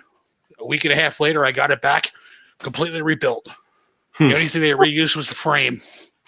Everything else was completely redone. I'm like, okay. And the bill for this is what? Nothing. Okay. Like you realize we sell these for like $175, but it takes us like $20 to make them. We're making money hand over fist. We can afford to give you people free ones every time you decide to break them. Sprinkle a couple out of there in the public, right? So shot video of them doing it, and then the gun still function. They'd probably replace it for free easily. Well, I thought what they did was they just took the plate off of that, the old one, and slapped it on one of their new production ones and just sent out the new production. Nope. Because you could actually see inside the frame where he was hammering on it, and it was still dingered in there. And I'm like, okay. No, because I think there's actually a secondary plate that's molded into the frame, like in between, surrounded by all the plastic and that, or the Zymek, whatever it is. Do we just lose Midnight? Oh, I guess we're not live. Coughing a little bit. No, actually, we're still live if we lose him. So yeah, we're good. Yeah, we just got to play Chinese fire drill to get him back to being moderator again. We don't want to go through that shit again. Yeah, that was a pain in the ass, wasn't it? Yep. Well, it was all because the ANA wouldn't leave. Yeah, I went back and forth between the Ruger Wrangler and the Heritage Rough Rider too. The Wrangler's really nice. It's kind of chunky. The grip, but I did like that about it. The only thing I didn't like was the grip was a little short. I was not I really felt like it was a carry gun where my pinky was just barely like it slipping off of the grip, where the Kind of Rough like Rider had a little bit larger grip. You're resisting the urge to have your pinky kind of curl up underneath the grip as a support. Exactly. Yeah. It's the same way on the, or for me at least, it's the same way on my Blackhawks. Just the way the grip, or since it's got that plow grip on it, it's just feels a lot less awkward to do that than to grip completely on it. Yeah, I was going to say, I kind of had to do that with my Vaqueros when I had them. So. Oh, yeah? So maybe that's just kind of their thing. Maybe they're just not worried about it. I just felt like it was a little weird. I mean, for a 22, it's not that big of a deal, but for a larger gun, I felt like that would be a little awkward, The look I didn't of them, have though, any problem with visually. I was just going to say, I didn't have any problems with them. They're my Vaqueros, and they were in 357 Magnum, so. Yeah. But it's also a fairly heavy gun, too, so.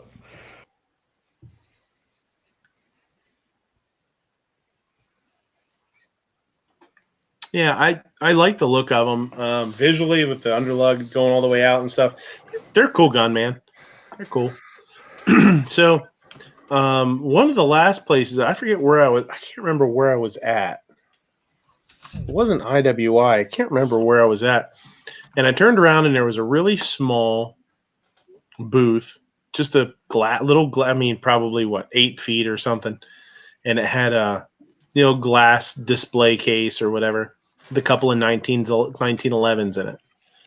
And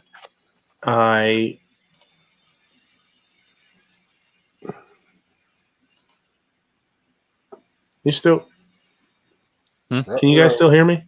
Yeah, we can hear you. You just did like 3 long pause. Now we turn black. Okay, hold on a second here. Let's see what happens. Yeah, it's telling me you're having connectivity issues. All right, hold on. Let's see if it comes back here. Well, while Midnight is messing around with that, I'd like to say good night, Mr. Gizzard Geary. Sleep well in your Kansas snuggie. Yeah, the chicken had to go and roost. Either that or George got dropping like fries. George got tired of puppeteering him, so. So you believe that George is really the one behind the curtain? I believe it as much as I believe that there is no G-Webs. G-Webs does not have a physical form. It's actually all the dogs he's had over the years that are controlling this tall person you guys keep talking about. I hate to say it, but you're wrong because I've met him in person without the dogs. How far away were the dogs? Now we got to play Chinese fire drill. No, we don't. No, we don't. No, because I don't know who got mod rights. Night Strike.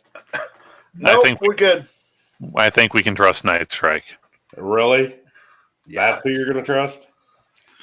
Of course, I am, for one, welcome our new overlord and master. I'm not that bad. Come on. No, but I've never said anything. Yeah. I didn't say anything, but I sure am thinking. They can't even hear us. That's not good. I can't even hear you guys. Did you jiggle the cord after you plugged it in, Midnight? Well, we'll wait for him. So. Oh, he might have turned into a pumpkin. Who knows? Yeah. That's not how. No, he doesn't turn into a pumpkin. He turns into a stack of maple bacon pancakes. No. You don't know. You see, he had a pumpkin, but he didn't turn into a pumpkin. He just made pumpkin pie.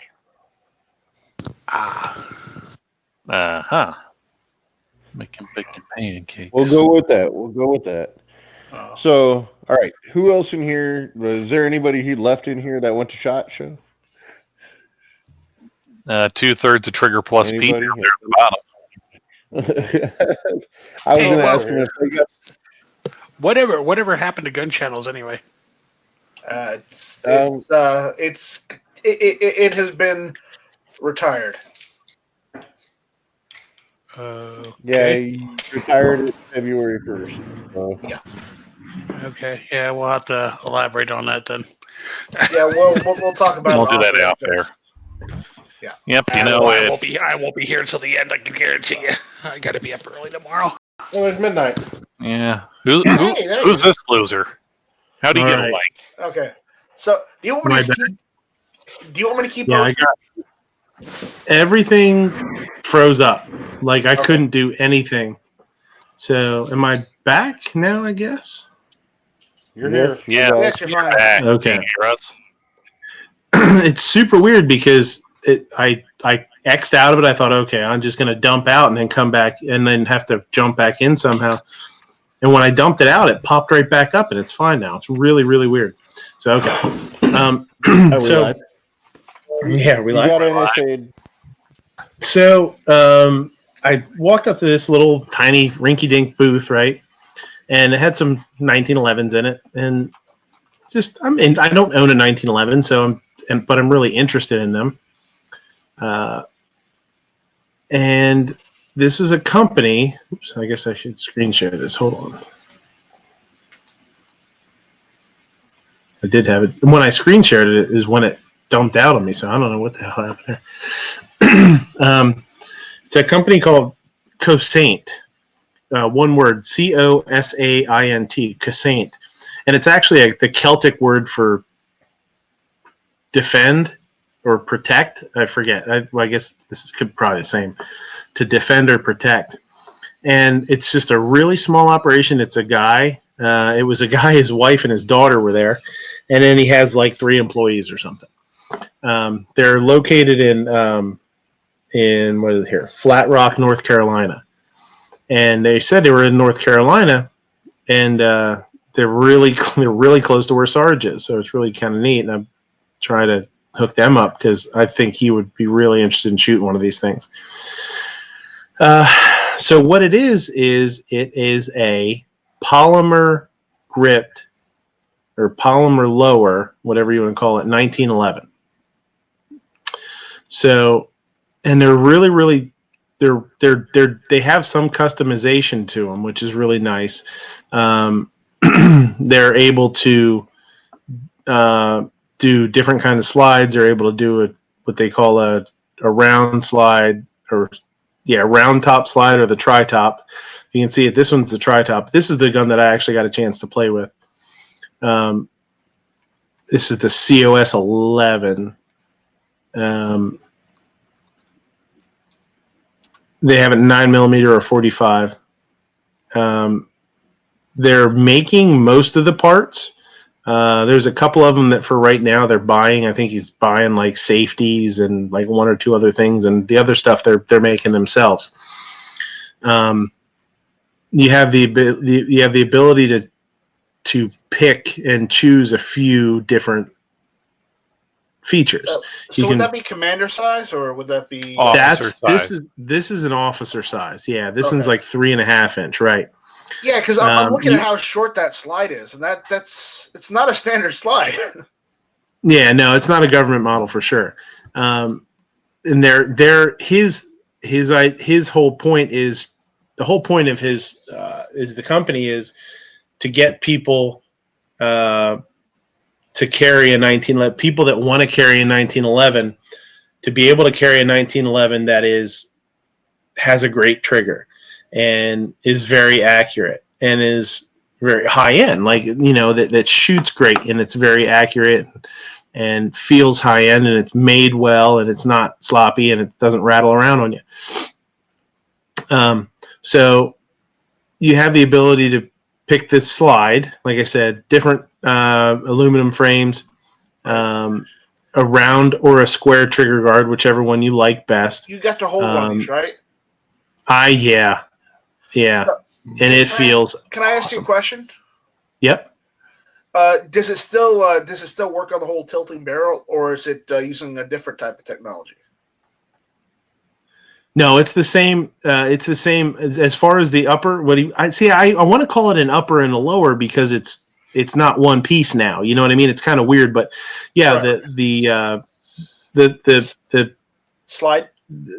The slide, yeah, everything inside the internals are all traditional. Okay. they're doing, Cerakoting and all that kind of stuff. But nice. They even had one that was when they make the polymer lower, they made it bigger so it doesn't have grips. It doesn't have grips that you put on and take off. It's the frame is what you grab a hold of. It's neat. So they made it a little bit larger. They put like a palm swell on it, and then they stippled it. So you don't, just to do something different, just to try something different. So I think they had about 10 or 11 guns there, and he said that's the most guns they've had at one time. They haven't sold a whole lot. They've only been in business for like a year and a half. But this dude was around $1,500 for this guy, I believe it was MSRP. Yeah, that's probably the reason why. Well, yeah. I mean, they're expensive. They're pricey. Snob would say they're spendy, but it's kind of a new technology. He was definitely going for, and I know a couple of things about the guy that I know he's not 100% ready to have put out there yet about the guns and stuff. And I asked him, I was like, well, what can I say that? And he's like, well, no. He's like, I'd rather not put that out there yet. And they're pretty new. But man, the trigger on this thing was amazing. So he's not ready for full productions yet. This is just it's all custom work. It's all custom work, right? You call them, you let them know what you want, and they're making it. So that's why this guy's. Oh yeah, for sure. Yeah, for sure. They're not cranking stuff out. Literally, it's him, his wife, and his daughter's helping him out. I think his daughter's in school, but she is his media mogul. He called her his media mogul, and then he has like 3 guys that work for him or something like that. And it's like that's it, But I'll tell you what, like as amazing as that Nighthawk was. Nighthawk was not there this year, which is unfortunate because I would have loved to compare the trigger on the Nighthawk to this. But when I picked this up, it's the first thing I thought of was like, man, this is like that Nighthawk trigger. It had almost no reset. The reset was crazy small. It's a really cool company. They only have like 30 followers on Instagram or something like that. So I did an Instagram post of this of this real quick today. So if you go to that, you can follow on Instagram. And I will say this: when I've tried to go to this website, I've had a hard time. It's got to go through like their Facebook too, because I just tried Instagram. It on Google. Yeah, because I just typed in the thing on Google and clicked on it, and it didn't take me anywhere. It wouldn't do it. If you go to Instagram and click the link from Instagram, it'll take you right to this.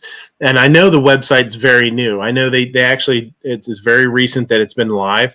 So they might have it in sort of like a test format or something so it doesn't get overloaded. I don't really know. Night Strike, you'd know that better than me. Maybe they just don't want to, it's getting too much traffic right away and crashing or something. It to be crawled by web by search engines. Oh, okay, cool. So yeah, this is just a really cool. It's a guy that has worked. He's worked for high-end companies. He was a CEO of a really well-known and really popular, we'll say, high-end company. 3 of them in a row. He went from one to one and decided to open up his own place. So to start doing his own stuff. So, his name's Greg Mooney. So yeah, I was really impressed with this. They're very new to the social media thing. They're very new to when I asked him if I could do a video, he's like, yeah, I guess, yeah. It was the whole thing was really, really new to him. So it was kind of fun. We sat and talked for a little while about the guns, and basically, why he wanted to do it. And he was a guy that wanted to bring a premium product to a market that usually you don't see premium products in. The biggest thing with this gun is, and the reason that they did the polymer, I don't want to call it a lower. I mean, you guys understand what I'm saying. The grip frame. Right. Yeah, the grip frame. Right. It's not one piece, it's separate. And the transfer of energy, it's a push back rather than the energy going down the grip frame. It really gives the polymer doesn't, what their idea is, or what happens is, I guess, the energy doesn't transfer down into the grip as much. It goes back through the frame and straight back into your arms, into your hands. Yeah, it's really flat shooting, they say, and I mean, I haven't got to shoot one, but like I said, hopefully I will. I really, it'd be really awesome if they came up here, did a demo day, and invited me to come shoot it, because I would love to get this thing on the range. It'd be awesome. Just a cool little company. It's kind of neat that they're on the upswing. They're just starting out, and it was kind of neat to talk to them, and who knows? It might be kind of a neat relationship if they come back up next year, or if they come up and do a demo day. Maybe I can go do some videos. If you go onto YouTube and search, nothing comes up. So I'm going to throw up a little, knock out a little video, just him describing the gun and showing it and showing the parts, and put it up there. And who knows, maybe it'll be kind of a neat video for him. Hopefully it can get a little traffic, and maybe some people can see it. If you guys can watch it, and if you guys share it, you guys have some bigger viewers, bigger, subs than me. That'd be really cool. So we'll see. It's the neat company. And I think that's the last. He's not the only guy that's tried the whole Polymer 1911 idea. I mean, a couple other companies have done it successfully, but I don't know of any companies doing it in that form factor, though. There's the company that he worked for last does it. Yeah. So one that may or may not have been out of Texas. I don't know. Even if you're saying that, I'm not sure where they were out of, but where they're out of. But I don't know that. Yeah. So the dude knows what he's talking about. And I'll tell you what, too, when you hold this gun, when you look at the back of this gun, where the hammer is and stuff, and there's the little cutouts and the slide rides on the rails and stuff like that. That stuff is machined so well. I was really impressed. I mean, it was just fit together, like a glove, man. It was just really, really nicely done. I don't know. It was cool. It was really neat. I'm glad I walked up there to talk to him. And, it's a neat, sort of a little diamond in the rough kind of thing. You know what I mean? Like this. Hold on a second. What's that? That's one of the guns he's got. I think it's the tri black. But look at the back of that. That looks pretty nice right there. It is. I'll tell you what, it fits. Like I said, they're making their own grip safeties, and they're making. I think they're making everything. I think he said they're making all the major parts except for they're sourcing out the safety for right now or something. But he's like, we'll be making that too. Right. But I mean, you're not that far away from him either, Night Strike. You know what I mean? Like that could be a cool little day trip. Yeah. But if they do it, I mean, if they do a demo day or something. From where I'm at to where they're at, that would be like, I don't know, a 4 to 6 hour drive. Oh, is it that far? Would it be that far? Okay. It would be that far. Yeah. But, I mean, like I say, if they do a demo day or something, who knows? It might be something that you want to keep, follow them on Instagram, keep them on your radar, because who knows? Maybe you see him doing a demo day someday and you get a chance to go meet up and shoot him. But I was just really impressed. And the dude was he was a really nice guy. Just really fun to talk to, down to earth. and really just had a good sort of business model where he was just wanted to do something, and bring a premium product and let people sort of have some say in it. You know what I mean? Say, I want this trigger guard with this slide, with these grips and all that kind of stuff, and sort of customize a little bit without getting ridiculous. So, yeah, I liked it a lot. That was a really cool meeting I had with that guy. Oh, here's another one. Another picture of one of the ones I saw. I'm looking at this one. This one looks pretty nice. Here, let's see. Share. Why not share? Yeah, screen share. It's not working. It's not working. Oh dear God! The creation has turned on its creator. We must run for Skynet in the Awaken. Yeah. Ozark saying, I'm looking at ATI polymer full size 1911, only 27 ounces. I believe that's what these are, 27 ounces. Abe, it's funny you should say Skynet because that's what's on TV in the background right now. Terminator 1 and 2. Nice. Okay, it's crashed on me. I'm gonna have to restart. So we're playing roulette now. Okay, let me get this out and see who gets the. Here we go, Chinese fire drill. No, let's see who gets mod rights, and not me. So I don't care. No wait, who? I lost mod rights again. Well, Night Strike got the moderator right when you crashed. But usually it pops up down in the little corner here. So-and-so got moderator rights.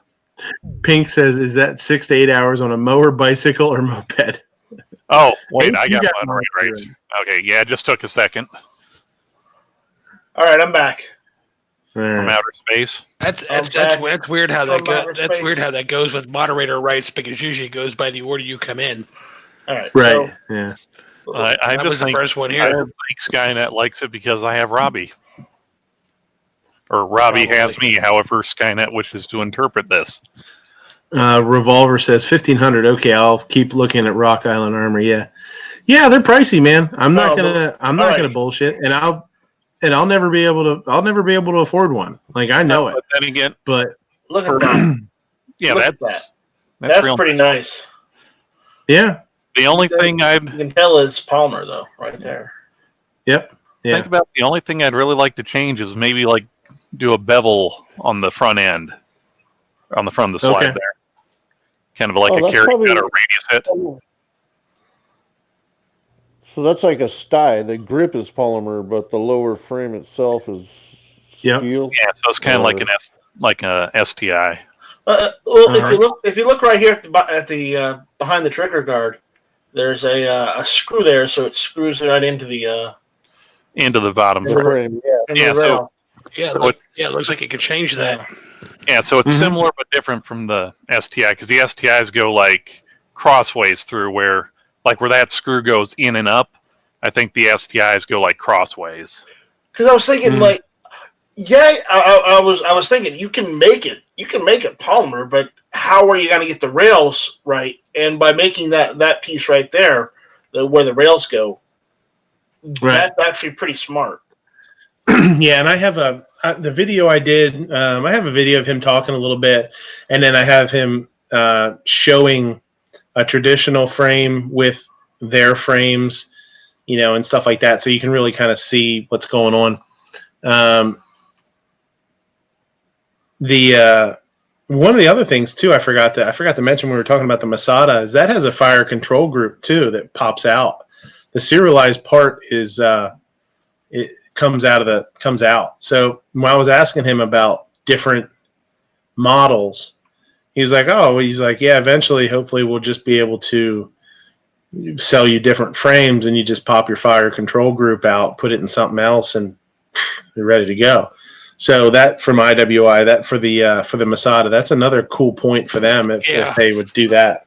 Okay, I wasn't sure looking at it from here, but yeah, I found it now on there. But yeah, it's just like the SIG, the P320 series. Yep. Yeah. Yeah. It's a little bit bigger than the 320's fire control group, but Yeah. Vandalistic is saying, so you could get a different frame. That's not really something I asked him, because, and I mean, I guess so. I don't see why not. Now, the big thing with these is you really getting a different frame isn't going to do much unless you want to change they do have an option for a square trigger guard versus a round. They have that choice. But you still, for most of them, except for the one that doesn't have it, you still put on traditional 1911 grips, grip sides or whatever, what do you want to call them? Grip panels. Yeah. So you could change that just like any other 1911. So to change the lower, you would only really do that if you wanted a different trigger guard and how many people, Vandalistic says lighter, different colors. Yeah, they're lighter pistols. I think he said 27 ounces or something like that, 45 or 9, different colors. I don't know. Man, literally, dude, there was like 11 guns there, and that's what he had. So, he's just starting up. They cranked. They made them. They made a larger amount just for this show, for the outdoor show, because they knew they were coming here. In competition, change the lower from a single to a double stack? Possibly, I don't know. Hit him up. Mm-hmm. Hit him up on Instagram, man. That's the kind of stuff that, I mean, they need a little bit of, they need a little bit of consumer and encouragement. Yeah. They need a little bit of a little push to get them. Yeah, I think so, to get them out there into the public a little more. Yeah, but yeah, I mean, if I could definitely see it being able to, and that's the I don't say the cheap part, but the grip would be the inexpensive part. You would think, if you would want to change it out and have, what would be nice is, people always talk about trigger guards being too small for winter carry because you're wearing gloves or something. Maybe it is the kind of thing where you can just change the damn grip out. Put one with a different, larger trigger guard for the winter or something. Why not? I mean, that's not unfathomable to think about,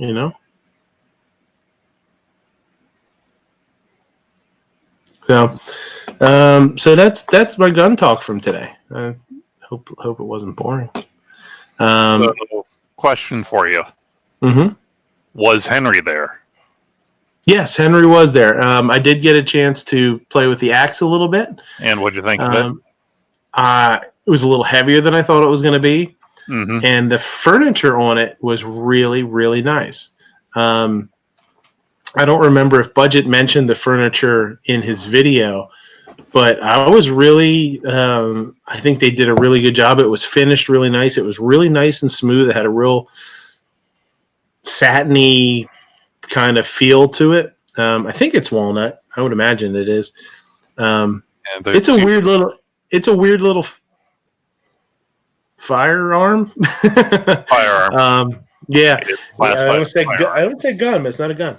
No, it's a new 410 lever action. Yeah, it's their shock. Their entry into the shockwave craze. 410 mare's leg kind of. But yeah, it was a cool little piece. It was a little heavier than I thought it was going to be. Boy, it's weird to work a lever without a stock. It's really odd because, I mean, I grew up hunting with a lever action 30-30. So, and you're used to having, you kind of hold it away from you, and you don't think about this. This is just what you do. You put the buttstock against your hip or, your side, and you work the lever. With this, you don't have that stock. So it's kind of awkward, like trying to do it out in the middle of space there. You definitely have to, you can't baby it. You definitely have to, you have to work it. But yeah, it felt really good. It had a decent trigger on it. It had a good trigger on it. Now I can't complain about it. It's like I said, it was a little weird. And actually, what was funny and what I noticed the 2 times when I worked the lever, it got in my shirt. My shirt got caught in it because I had it like against myself, just like you would a normal lever. So it was kind of weird, Vandalistic is saying, how stiff is the action? It was pretty stiff. Now, I'm sure after some, working on it a little bit, taking it out to the range a couple times, and even working in it, in the house, when you get a new gun, sometimes you work it when you first clean it or something, you work the action a bunch. I'm sure it'll. You have to treat it like a woman slap around. Easy there, Pink. Ladies and gentlemen, Joneses of all ages, the views and opinions of Midnight Range TM and Pink Panther 69 are the views and opinions of Midnight Range and Midnight Range alone. I'm sure it would, soften up. Yeah, smooth out a little bit. It wasn't that it was rough or gritty, or it was just, like you said, stiff. Stiff is a good way to describe it. Now, you think it was mostly because you don't have like that extra little leverage you get from having having actual stock and being able to lever it open.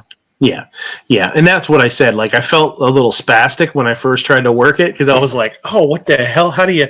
Because you naturally want to, and I was used to shooting. Honestly, not mine, it's my uncle's, but it was a Winchester Model 94, an older one, and it was just really smooth and really easy to work.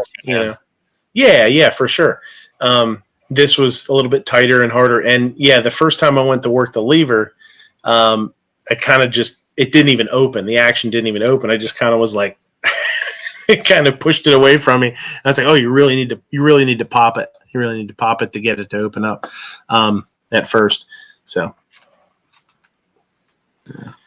Now, if they make that in, say, a 20 gauge, if they're not willing to make it in a 12 gauge, I'd be interested in it. I don't know. I mean, because I've shot their full size 410 lever gun, and I was pretty close. It's pretty close to buying it, but I don't know. I really don't see much. For me, going down to 410 in a shockwave type firearm it's too much of a step down for me. As cool as it is, it's still a 410, right? Is that what you mean? Like, it's like, it's still. Well, here's the thing. Well, 410, it's. When the judge and the governor pistols were doing it, it was like, okay, that's kind of cool and kind of different. But, and you've got the specialized ammo for the judges and such, but it's just, plain Jane 20 gauge is still probably going to perform better than some souped up 410. Yeah, but 20 gauge is if they make it in, nice. If they decide to make it in 12, then okay. I don't know about 12. Like, I think because I had a Mossberg Shockwave in 12, and it was okay, but I don't know. I shot slugs through it, so I mean, it wasn't horrible, but it just was. I guess it'd be the grip angle, really. That, it doesn't. The grip angle on it, because it had that straight, what do they call that? Bird heads. Bird head. That wasn't really a bird head, because bird heads are more. At least on handguns, it's more like swooping. It's more like a more messed up bird. Yeah, and it's like, and I imagine that it would be the grip angle would be very similar to that on the lever action as well, and I don't imagine that being very comfortable at all. I don't know. I get a big shit-eating grin every time I shoot mine, and I've put some 3-inch slugs through it. But then again, I've also put a cheap Amazon laser on it, and I'm not actually aiming down. It's down by the hip, and nice big blast of.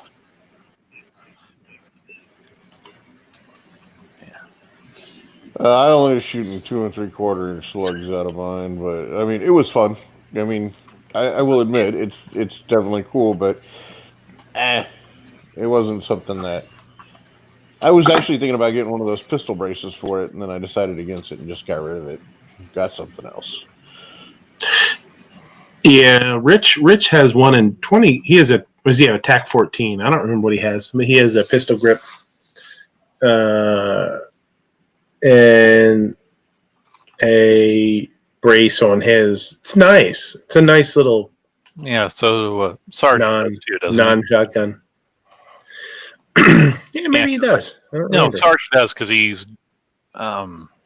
He's done a video on tricking it Is out. that the one he was shooting in the house, shooting in the trailer or whatever, when he's blasting birdshot all over the place?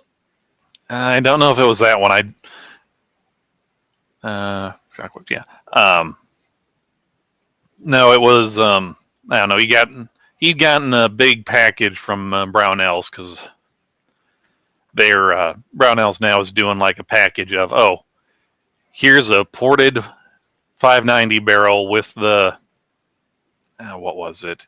It's either like the Trugo Turkey fiber optic front or the XS front dot and the stuff and the brace adapter and other stuff as like a package.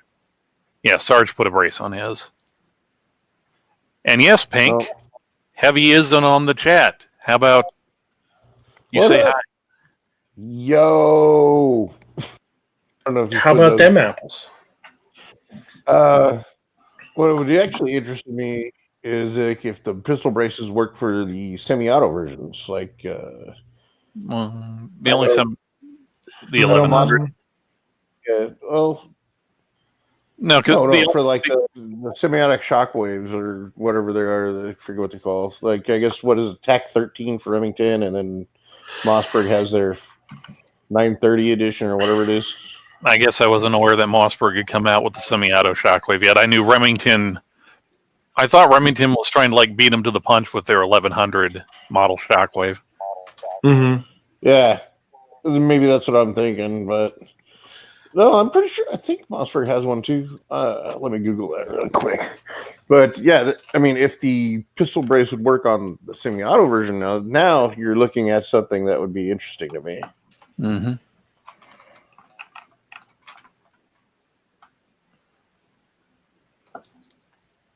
What'd you do, Midnight? I see Pennsylvania. I didn't do nothing, man. Well, there's news in Pennsylvania. There's news in Pennsylvania. You live in Pennsylvania, therefore you did something to cause news. Okay, what did the Attorney General do now?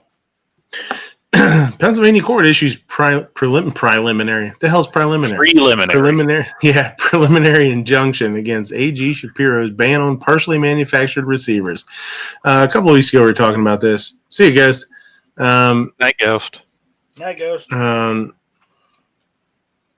about 80% lowers and how they're deadlier than anything in the whole world.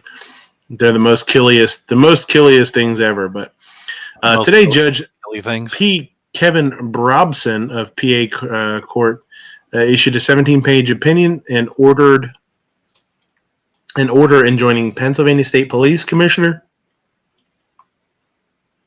Colonel Robert Evanchik and his agents, servants, and officers. What's weird? Servants? Oh.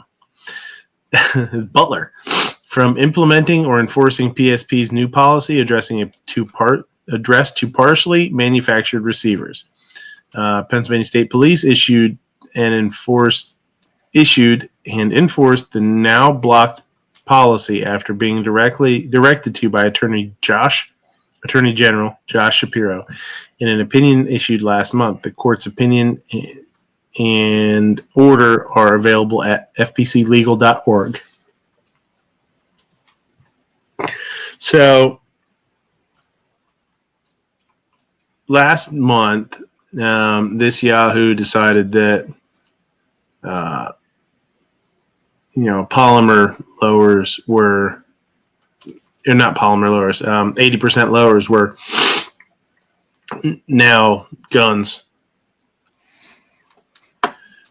Just 4 days after Shapiro's legal opinion was published, FPC filed a lawsuit and sought an emergency injunction on behalf. Excuse me, guys, I'm super tired. Of its members and co-petitioners, Landmark Firearms LLC, U.S. Rifle LLC, and Polymer 80 Incorporated. The petitioners were represented by attorney Joshua Prince, who's a little bulldog. He's a cool guy if you ever heard him speak. Chief counsel of civil rights defense firm PC at the January 21st hearing. I'm trying to skim. This is a long article. I'm trying to skim through it here. See what pops out. Basically, it was a 17-page.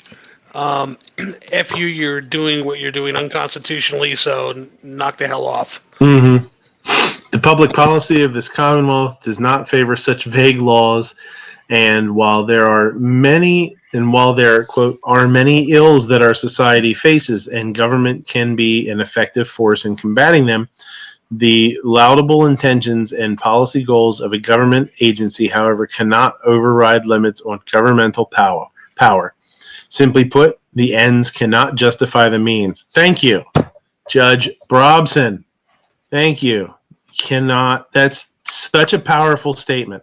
Simply put, the ends cannot justify the means.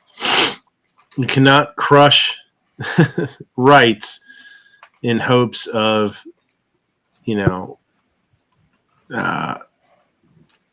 what you think is going to, come at the end, this paradise that you think is going to happen, and it's not. Under the PSP's policy, good law-abiding people and businesses were threatened with numerous criminal and civil penalties for things that not even the state police could define. Today, the Commonwealth Court found that PSP's policies violated the constitutional rights of our clients and others. Commented Prince about the ruling. We are gratified by the Commonwealth Court's appropriate and sound decision and joining the PS State Police from enforcing its new policy regarding what it refers to as partially manufactured frames and receivers. There's a lot of article here. Oh, actually, there's not a whole lot left. And it's, you can join the FPC.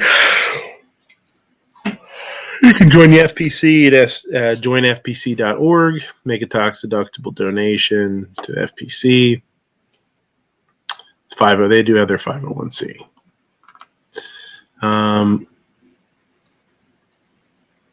Today's order protects people from a dangerously vague interpretation of the law.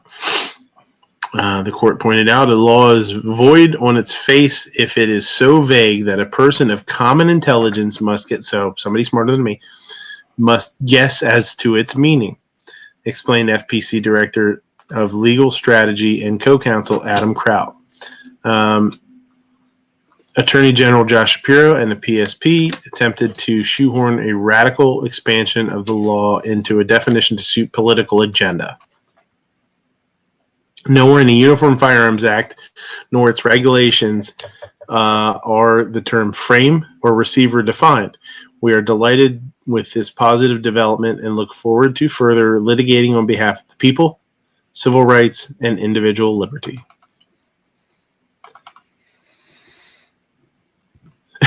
Comment number 1. Took 308 lines to say the judge said stuff it. Yeah. That was bad. That was my favorite comment out of the whole thing. Yeah. That's perfect. Yeah.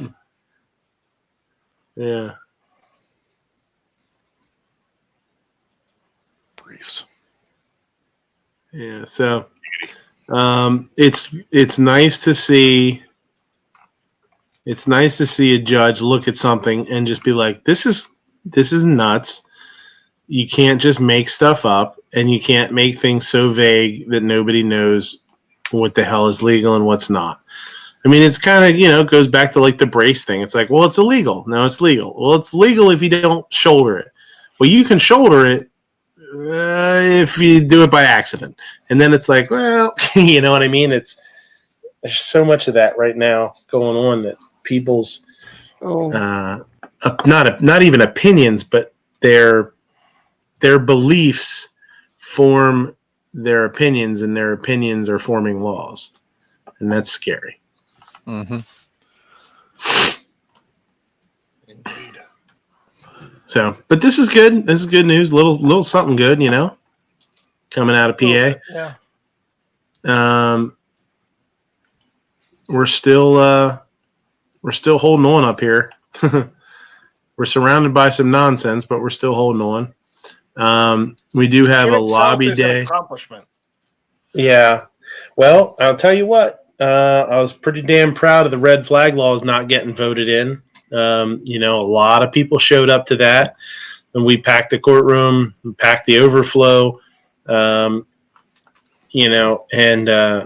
was really proud to be there and be part of that. And then to have red flag laws not go through makes you feel pretty damn good when you show up and you make yourself seen and you get your way. So there is a lobby day going on in PA June 8th. And it's in the morning, mid-morning. I think it's like 10 o'clock or something. Thinking about going? Yeah, I'll be going. Yeah, I'll definitely be able to go unless something biblical happens. But so if anybody, if anybody's coming through, if anybody's able to come, let me know. I'd love to meet you there again. And I'm not sure. I think last year it was like 10-2 or something like that. I don't remember. You can go on to PAFOA, probably Pennsylvania Firearms Owner Association website. I'm sure they have it up there. And when I get a flyer, digital and otherwise, RL usually hooks me up with that kind of stuff because he's super involved with PAFOA. When in June? It's the 8th. I believe it's a Monday. Yeah. June 8th. Let me look to make sure I'm not lying to you. Yeah, are you Monday coconut bars this time? I don't know. I don't know if I'll bring snacky s'mores or not. We'll see. Maybe I'll bring something. RL's really, really in deep with those guys. He knows that they've done a lot of cool stuff. He's done a lot of cool stuff with them. He's a good dude. So when he gets some flyers, he's going to give them to me, and we'll be able to throw them on Instagram, and it'd be great. Like always, if you guys can repost that kind of stuff, it's super important. I'm not the most political kind of guy.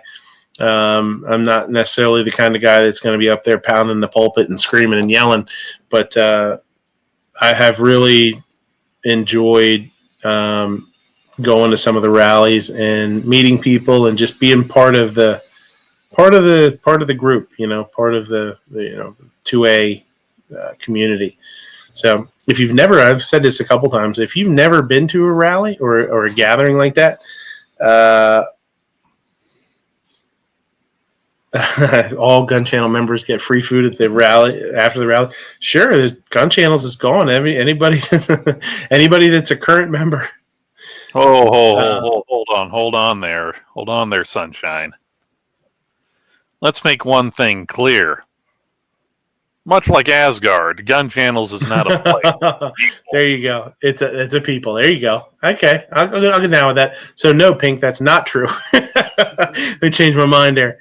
Come on, you got more people will show up. No double takes back. More people will show up if you got. More people will show up if you bring punch and pie. Punch and pie, right? Yeah. Just tell people you're gonna have punch and pie. That was a great episode. Seven Wonders is back. It's nice. Thanks for coming. He had the cat flu. He got flu from one of his cats. If you've never been, Frodo virus. If you maybe you haven't had the opportunity, but if you have and you haven't done it, or you have the opportunity, there's a lot of stuff going on right now. There's a lot of rallies that they're in other states. Sometimes you don't hear about them until like a day before, or when they're going to happen. You're like, oh shit, Kentucky had a rally or Tennessee had a rally.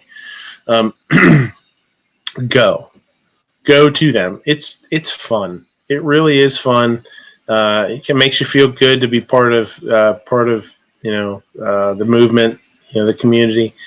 And if you've never done it, I totally understand. I felt really kind of awkward about it at first, and because I wasn't, I've always been a gun guy, right? I've always shot since I was a little kid and stuff. But the activism or advocacy part of it's kind of new.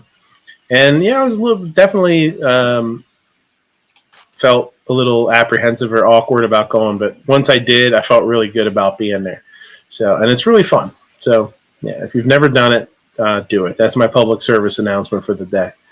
I don't know what else. That's all I got. I mean, I know I did a lot of talking today for sure.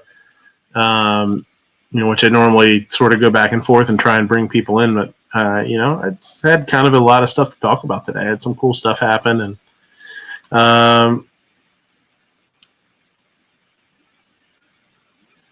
Seven he was lurking. He's always lurking. He's always lurking out there. You gotta watch that guy. Well, he just does it for the wrenches.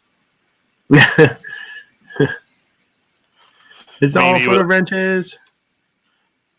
I mean, he was just all crestfallen and kind of pouting like a little kid who just lost his ice cream cone when he got one of those wrenches taken away. Was it Yankee or somebody else's took away his wrench? I don't know. I didn't hear about that. What happened? What did you do, Seven Wonders? Are you causing trouble? You out there causing mischief?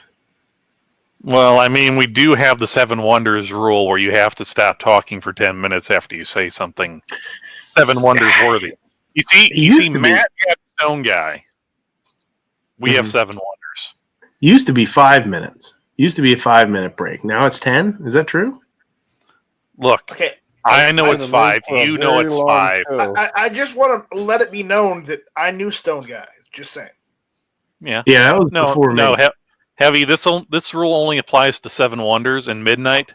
I know it's only 5 minutes. You know it's only 5 minutes. But Seven Wonder looks pretty gullible. Good point. Well, Seven, weren't you the one who demanded that she stay out of Chinese markets and only stay or go to the Japanese markets? You should know better than to tell a Japanese woman what to do. That's true. Probably tried to kill the damn guy. I didn't lose a wrench unless it was Sarge. That would have been 6 months ago. Okay. I don't know. Oh, geez. Pink says, I saw a story on the Huffington Post about a rally in Kentucky. The people walked around metal detectors and carried semi-automatic semi-automatic fully assault rifles in the building. I mean, it wasn't much of a metal detector if you could walk around it. This is true. Well, it doesn't matter. It's still detecting metal. That's all. It doesn't say. I mean, who's to say what you can walk around it or not? It's a metal detector. Well, it's there detecting metal. Yeah, but don't walk around metal detectors. Those old guys on the beach are mean. They'll hit you. Their little sweepers. Well, no, they want to walk around the metal detectors. That way they don't beat you. But I think it would have been more ballsy. They would have walked through the metal detectors with the just guns. Kept walking. It would have been better. Just because you. So what? Heavy, just because you want to relive that particular scene in The Matrix doesn't mean that everyone wants to be Keanu Reeves. Man, you're not supposed to tell anybody about that. What? Then not everybody wants to be Keanu. Look, Heavy, about the Matrix thing, man. Come on now. It was supposed to be between us. You told me you wouldn't tell, and you went and you No, I said I might not tell. And besides, look, we already made concessions to you on Flippy's gear whenever he decides to not be Flippy anymore. There's a blast from the past. Oh, that's true. Yeah. All right. Okay. We'll make that acceptable. Mm-hmm. All right. So what do you guys think? Anything else? Topic of conversation, or are we gonna make this I can say that the Glock 44 I shot didn't break. We were like mag dump all day. I'm not. I don't know. Everybody kept saying it's broken, it breaks, it broke. And I'm like, okay. I've seen a couple of pictures. They're generally the same ones, but the one I shot, I can't speak for all of them, but the one I shot ran flawlessly all day through several hundreds, close to 1,000 rounds. It was a good day. It was fun. Yeah, I will say, I mean, having a polymer slide is a little bit scary, but It's I mean, if it runs, it runs. Well, that's what I'm saying. If it runs, it runs. You know. Now, if they start having trouble with it, my issue would be what I would be apprehensive about a little bit is if there has been a couple that have had some malfunctions, failures, right? Some failures.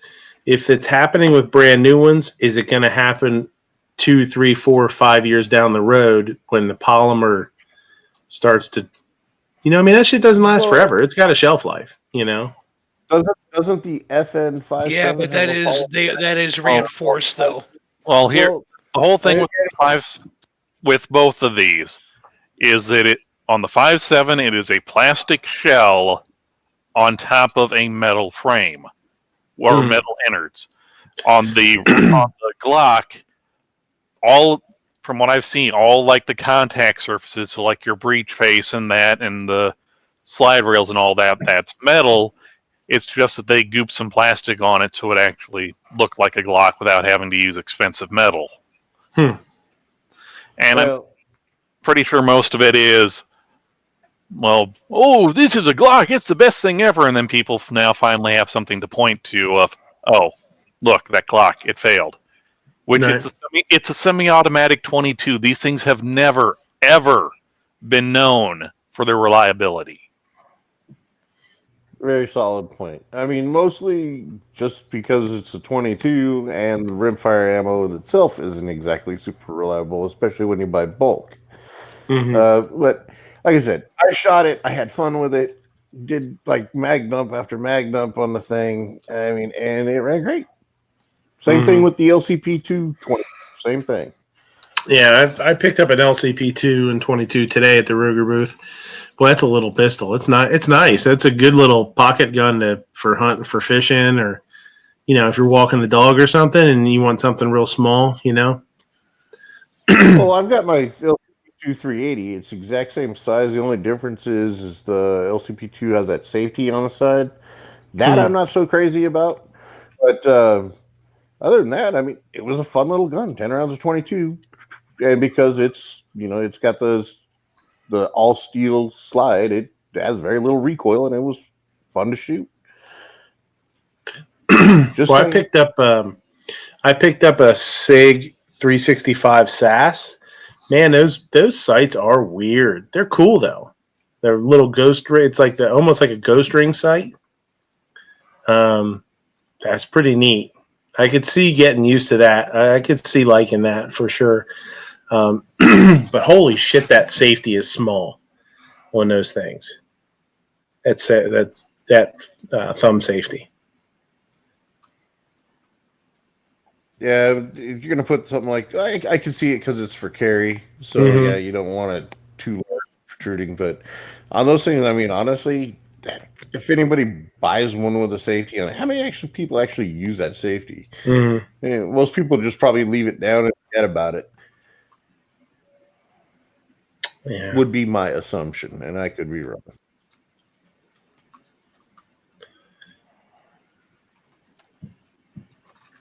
Keep an eye out for shit.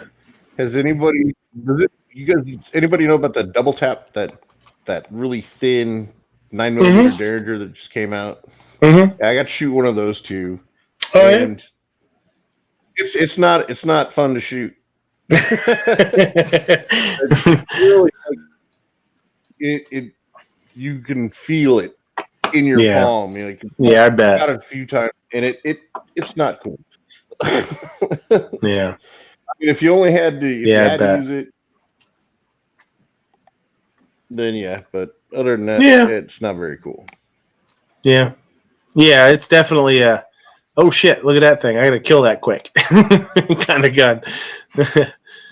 Well, I mean, for the size and weight, you might as well just carry like a Glock 43 or freaking C9 or something.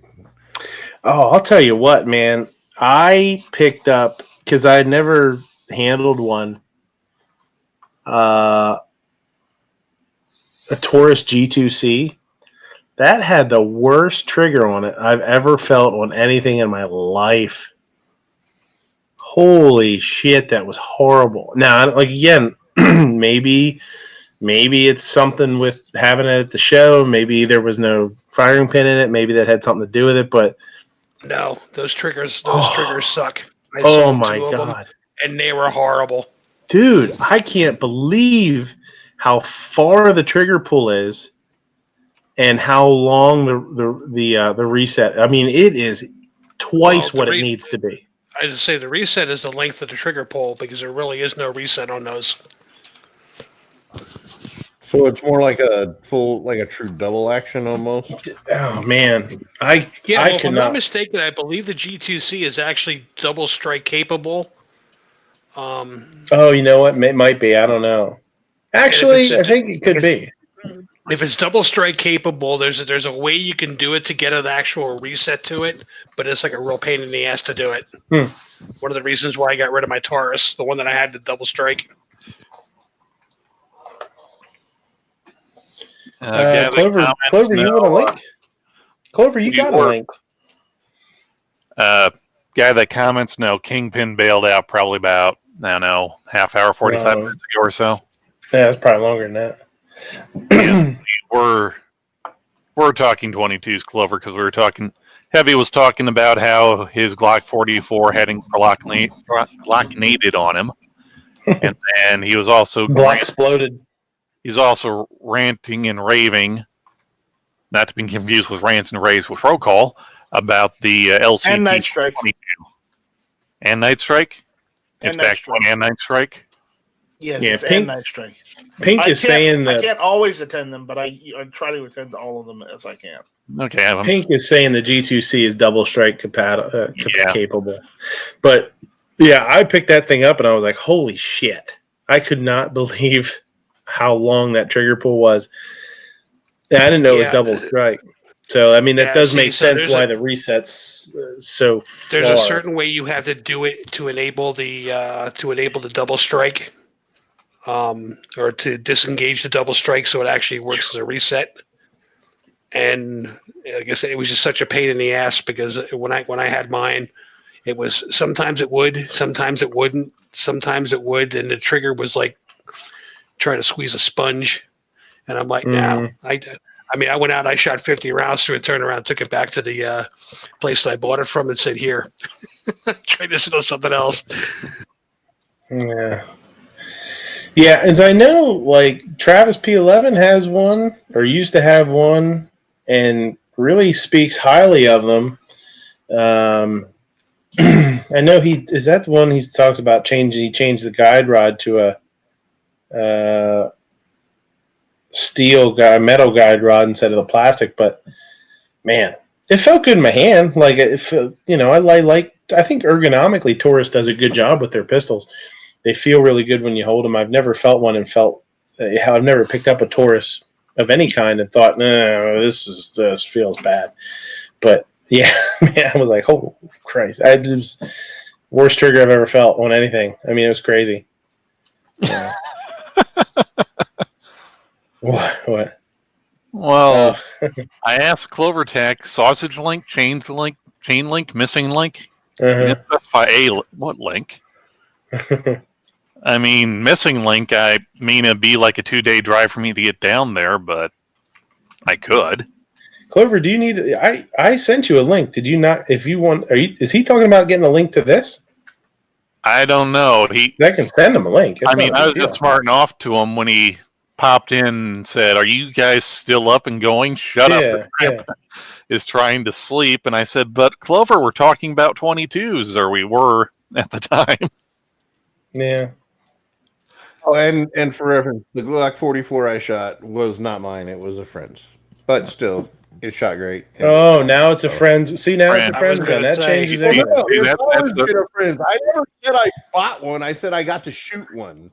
That's true. Because I got 2 44s on order, so as soon as they come in, matter of fact, I have those 2 coming up, and then I also have a class coming up with a bunch of ladies. He didn't get one email gremlins. Yeah, I just I just sent another one. Yeah, I definitely. I mean, it could be I could have possibly missed it or something. I don't think so. I always send you one. He's gonna come in here and yell at us about 22. Well, remember, 44. the 22s he's into I'm are always old speaking Rugers. for the one I shot. So be careful. Oh, the Rugers are awesome, man. The Mark II, Mark III, 2245s, they're all great, dude. Those Yeah, are fun. the 22. They're fun My cousin has a 2245. It's the first time I ever shot one. He has one of the lights. That shot fantastic. It was very accurate and it felt great in my hand. It's a space age looking pistol for sure. They're very weird looking. It's the one with all the speed holes in the barrel. Yeah. And you don't want to like it, but you do. You want to look at it and be like, "Oh, this looks like a pipe bomb or something." But it's really they're pretty cool looking, and accuracy wise, I thought it was very good. Yeah, it's a cool piece. They're cool pistols for sure. He said pipe bomb on a live stream. There's one more list. Nice knowing you, dude. Appreciate it. One more list. No. Right? Wait, did you say pipe bomb? Yeah, pipe bomb. Like Great Jedi said. That'll get promoted. That'll get promoted then. Yeah, I mean, it's a bomb, like a chapstick, like a lip balm. Bongs or bong. Bong. No. It's like a musky the fish. It's like a pike. And you're it's not bomb. you're not helping yourself. Is that like a 308 fish break? Obnoxious ran away. He's like, I gotta get out of here. He gone. I gotta get out of here. You're not helping yourself. Oh, no. What's up, Clover? Yesterday, Palm made. I have 5 of those 2245s. They're excellent. He got a whole slew of them. Yeah, he has to have 5 because they're so sucky. You don't like them? They're okay, but I mean, yeah. I'm big into the whole competition end of things, and right, yeah. They're like number 3 probably on my list overall. So that's pretty good for somebody like you, though. I mean, you're into that shit, so yeah, being number 3 is pretty good for the average Joe. Yeah, no, that's pretty high up on the list. There are a lot of turds out there, so yeah. Let's see. 1 would be the Buckmark, and 2's what? The Colt Woodsman? Smith & Wesson Victory. I haven't tried one of those yet. Okay, you're talking about ones he likes, because when he said there's a lot of POSs out there, you said 1 would be the Buckmark, and I'm like, wait, no, that's an excellent gun. What are you talking about? No, Buckmark's my number 1. Smith & Wesson Victory number 2, and the Ruger stuff comes in at number 3. So. I will say this: they've definitely bumped up a notch since the Mark IVs. I mean, they finally, I don't know what took them so long to figure out, and that we really need to make a pistol where you can actually maintain it without having to have some type of engineering degree. Yeah, that's true. So I'm wondering about the G44. Was it heavy that shot the G44? Mm-hmm. Yeah, I got to shoot it. It was a fun shooting gun. It was actually fairly accurate too. I mean, yeah. So far with me shooting it, it's freaking amazing. And Glock is supposed to be sending me one. Hopefully I'll get it this week. And I can't wait, man, because I want to try to figure out, is there any issues? Because this whole thing with the post and the pictures and the videos going around and the issues, I don't know if somebody's doing something weird, or if maybe there were some inherent issues with the ones they sent out, pre-release, or I don't know what's going on, but that's certainly not an issue Glock is owning up to at this point. And rimfire stuff is a little bit different. So you can't really take a rimfire pistol and a centerfire pistol and run them through the same exact evaluation. It ain't going to work. The rimfire stuff's not going to hold up. I'm definitely going to speak for the one that I shot. I can speak for the one that I shot, and I can tell you that it was a pre-release. Mm-hmm. It was because the friend of mine that owns it is in the industry, mm-hmm. and it had a upgraded trigger, which I can't name the company. Did it? I was told not to say nothing about it. Well, the trigger is not the same. No, but the trigger that was in it is a very popular brand. It's a well-known popular brand. Yeah, well-known, popular brand, Well, and so- it definitely makes it a lot more enjoyable shooting. So this brand, this said brand, right? It's they made a trigger for it that they just haven't thrown out there publicly yet, or what? Because I heard, and I'm wondering if the pre-release stuff had I heard that they had the same trigger as the G19, and then during the shot and all, they were like, "Oh no, it's totally different trigger." Well, the reason my friend got this trigger from said company is because they wanted to see if they had one that would work Gotcha. in the Glock 44, and it does. Right, gotcha. So, okay, cool. That that was really my only complaint at the times I've shot it, and it really wasn't a complaint. The factory trigger is just a Glock trigger. It's not bad. It's just a Glock trigger. So it's yeah, just keep A is the company who shall not be named. About how many I'm just rounds? saying that there is a trigger in development. Oh, we killed off one of those 555 bulk packs, and I had a brick of arms core because my friend wanted to try a bunch of different ammo through it. And we were shooting 36 and 40 grain through it, and it, like, I guess it was supposedly we're supposed to have problems with 36 grain high velocity stuff. No problem, ran right through it. The arms core worked. I think it was American Eagle 555 or Winchester 555 pack or something like that. And yeah, we 40 grain round nose. Yeah, 40 grain round nose and 36 grain high velocities, and we were running through it all day, and it was great. It just never had a problem.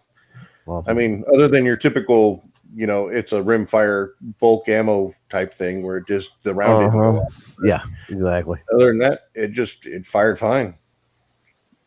Well, like I said, the thing they have out there especially with the extractor issue, that one I'm gonna throw a red flag in all over the place on that one because they just don't arbitrarily fall out. Well, if you look at the picture, the picture I saw, it looked like the person put the plunger in wrong. Yeah, it was taken apart, and they put it back together, and they put it back together incorrectly. Mm-hmm. And the only one I've seen that's blown the extractor is the one that actually detonated out of battery. Well, and here's another issue with rimfire, and you don't have this problem with centerfire, and people don't realize this. I was talking about it earlier with a guy here locally. I can take my Ruger 1022 sitting right here up against the wall. I can take it out there right now, and I can basically slam fire it. I can load one in the chamber manually and drop the bolt, and it'll fire. Why? Because the extractor will hit the rim just enough to set it off.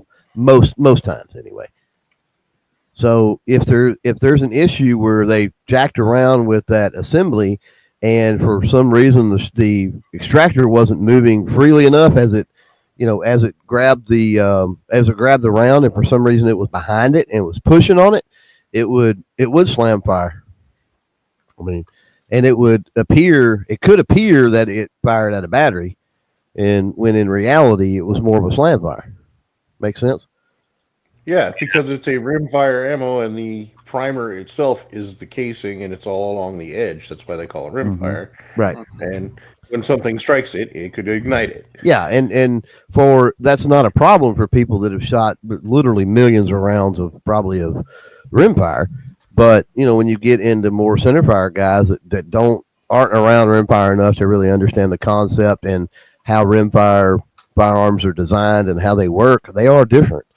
So they're like, oh well, it's firing out of battery. It's like, no, it's slam firing. There's a difference. Yeah, like I said, I can only speak for the one I shot, and it was fun. It was a great gun. Well, we shot them during range day. We shot them at the end of range day because they were so freaking busy all day. The line was just ridiculous. And even at the end of the day, and I say the end of the day, they quit at like 4:30, and this was probably 3 or 3:30. And we still had to wait probably 15 minutes to get up there. But those, they clean and oil and they do other things, in between, obviously. But there's no telling how many rounds were put through those things, all day at range day. I mean, they had to have gone through thousands before we got there, without a doubt. And yeah, they run fine. Didn't have any problems. Now, okay, what surprised me is I thought Glock brought the Glock 44 out to kind of compete with that Taurus, what is it, TX22 or whatever it was. Mm-hmm. So I never really looked into it, and my friend's like, "Hey, I got one. Want to shoot?" I'm like, "Yeah, let's do that." So I noticed that it's only got 10-round magazines, and I was like, "Isn't it supposed to have 17?" And I'm like, "No, that's the Taurus." So but other than that, and with the Taurus, Tandem Cross is making a +5 extension for those as well.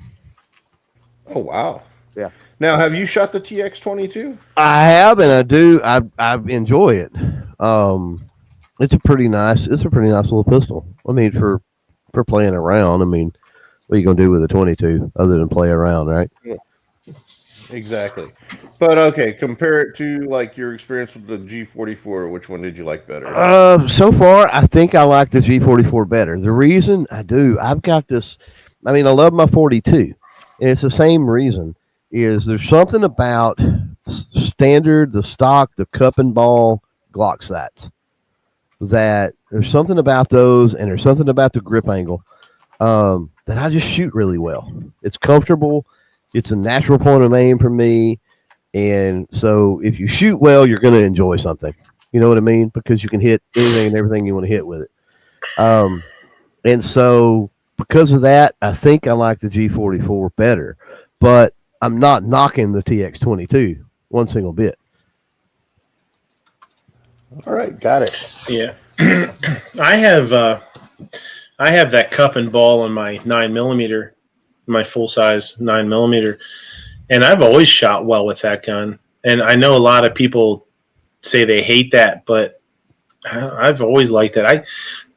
I want to like the 3-dot sight more than I do. I like the way it looks, but I feel like I shoot the cup and ball better. I don't know. Mm. Well, yeah, I'm not saying I don't like the cup and ball. I mean, it's actually just that was the sights on the 44 that I shot. But I'm more of a 3-dot guy, so I always replace my sights with 3-dot sights. Well, everybody's vision's different, right? And so that's why there's a billion different sight styles and everything out there. Is everybody sees things differently. They see shapes and colors and things a little bit differently. So for some, it's a little easier to pick one up than another. That's all it is. Yeah. And did you get to shoot the LCP 22? I did. I did. 22. Not a good little gun. Actually, I actually had a lot of fun with it. And I wasn't impressed with it, but go ahead. Well, I pocket carry my LCP2 380. Mm-hmm. So when my friend said same guy had one of those too, so I loaded it up and shot that, and I was like, "This is kind of cool." Okay, so you have. I didn't like about it. Mm-hmm. I was just gonna say the only thing I didn't really like about it was that the safety on the side. Okay. On the frame. Yeah. That's dumb. Yeah, I don't like that either. So you have the LCP 2 and 380. Is what you're saying? Yeah. Okay. I actually answered or talked about it, and that's one of the things I said, because I said, and I don't hate it. I didn't hate it. I certainly didn't like the safety. I didn't care for the trigger too much on it. And then obviously the LCPs and the LCP2s are crap, really, as far as sights, in my opinion. So it kind of is what it is. You kind of expect that because it's an LCP2. But I did say that for people that have the 380 or whatever in that LCP2, that it probably is a good addition. They're probably going to enjoy that because it's cheaper to shoot, same platform, same feel, same, everything being the same and being cheaper to shoot. Yeah. Mm-hmm. Yeah. Yep. It is literally the exact same gun, just converted to 22. So yeah, right. But I wouldn't go. I don't think I would go out and buy one not having another LCP2 and another caliber. I don't think I would go out and buy one. I didn't like it that much. But I'm weird. I didn't like the 5.7 either. I liked it aesthetically. I liked it. The way that it felt and the way that it shot, I didn't like it. I didn't like it at all. And people are freaking out over that thing. Yet. Yeah. Yeah. Well, I mean, it looks better than the FN, but like I said, I own the LCP2 and 380, and if I did get the LCP2 and 22 long rifle, it wouldn't be for a long time. I mean, it's really on the bottom of the list kind of thing for me to get. Right. But if I did get it, it would be just to take it out and shoot it more, so I'm more familiar. Even though I run my LCP 380, not all the time, but enough to keep myself familiarized with it. Right. What other 22s did we talk about? What else did I miss? I think that was it, really. I don't know. Well, you already know I went and shot my Ruger Precision 22s. Oh yeah. Well, have you seen the Keystone? What is it? The 722? Have you seen that? It's basically a Cricket with an aluminum chassis and a heavy barrel.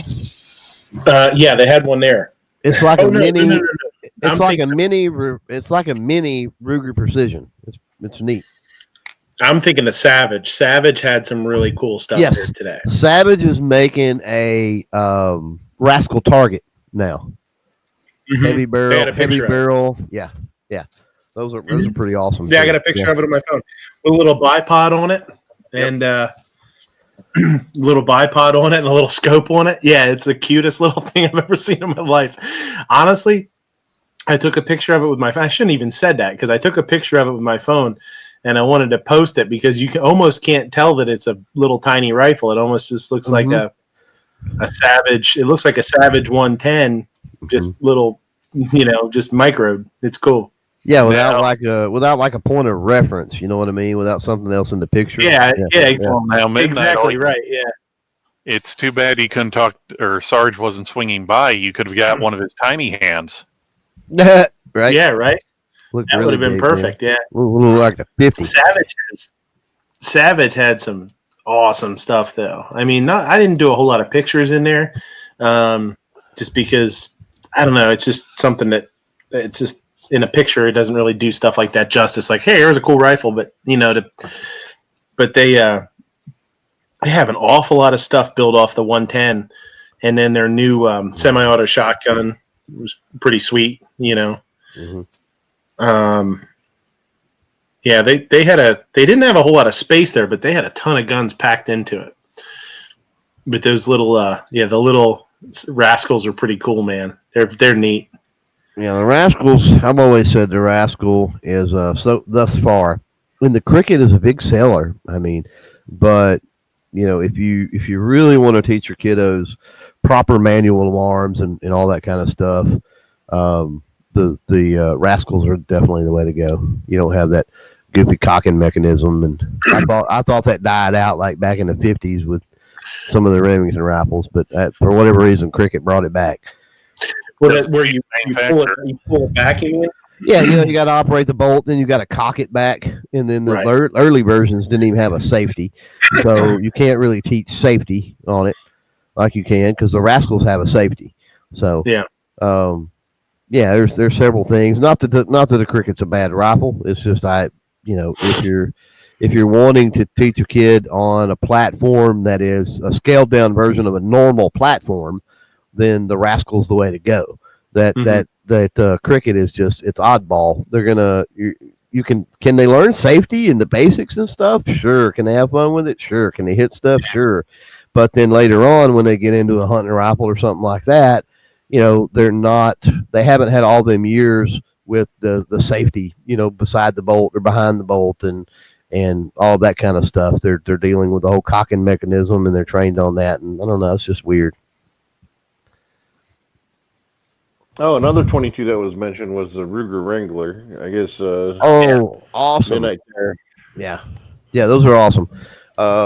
If you got the extra money over a Heritage Rough Rider, then definitely break down and get the Ruger. The action is smoother. The finish is better. Nice, Midnight. Yeah, that's the little Rascal. He just went dark. There you go. You'd never be able to tell that it's not a full-size rifle. It's really neat looking.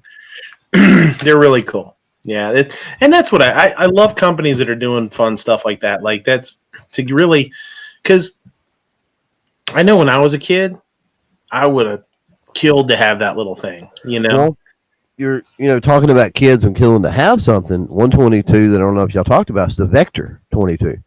Oh yeah, you talk about the 1022 is really popular. You talk about having a get together with kids or whatever and laying out a Ruger 1022 and a Vector 22. Which one do you think they're going to have the most fun with? Yeah. Are we talking about a Chris Vector? The Chris Vector 22. Yes, sir. They have a Chris Vector in 22 long rifle? Yes, they do. So, that would be now is it now, Clover? Is it just like they took the Vector shell and made a blowback mechanism, or does it still do the right? So here's the rundown. The action on the actual Vector, you just can't do that. Again, we talk about differences in rimfire. Yeah, you don't have you just can't do that. It's going to have to be a linear action. It's going to have to be. So basically, what it is a Chris Vector chassis around 1022 or something, right? It's basically what it is. However, the aesthetics, the feel, the size, the manual of arms, everything is identical to the Vector, right? And it actually is a Vector. It actually is a Chris Vector. So, and then the plus two is, that thing's going to come in around $600 or something. And for those people that maybe can't afford an actual real deal centerfire Vector, how many people are going to buy that simply because it's like a third of the price? Well, maybe we're going to see the resurgence of the tactical 22 trainer. Mm-hmm. It's definitely the year. Some people said, "Oh, it's the year of the 5.7," and it's like, I don't think so. I think we're looking at the year of the 22 for real. Well, maybe next year, if the 5.7 takes off, it'll be the year of the 5.7. I think with the 5.7, it's just that it was. I think so many people had written it off. They're like, it's cool, but it's never going to happen. It's never going to happen, and I don't know, maybe it will. Yeah, it's like, it's that weird caliber from that French company, Frenchy National or something like that. Right. Which, not to knock FM. They are, or at least at one time, were providing like 70% of the U.S. military small arms.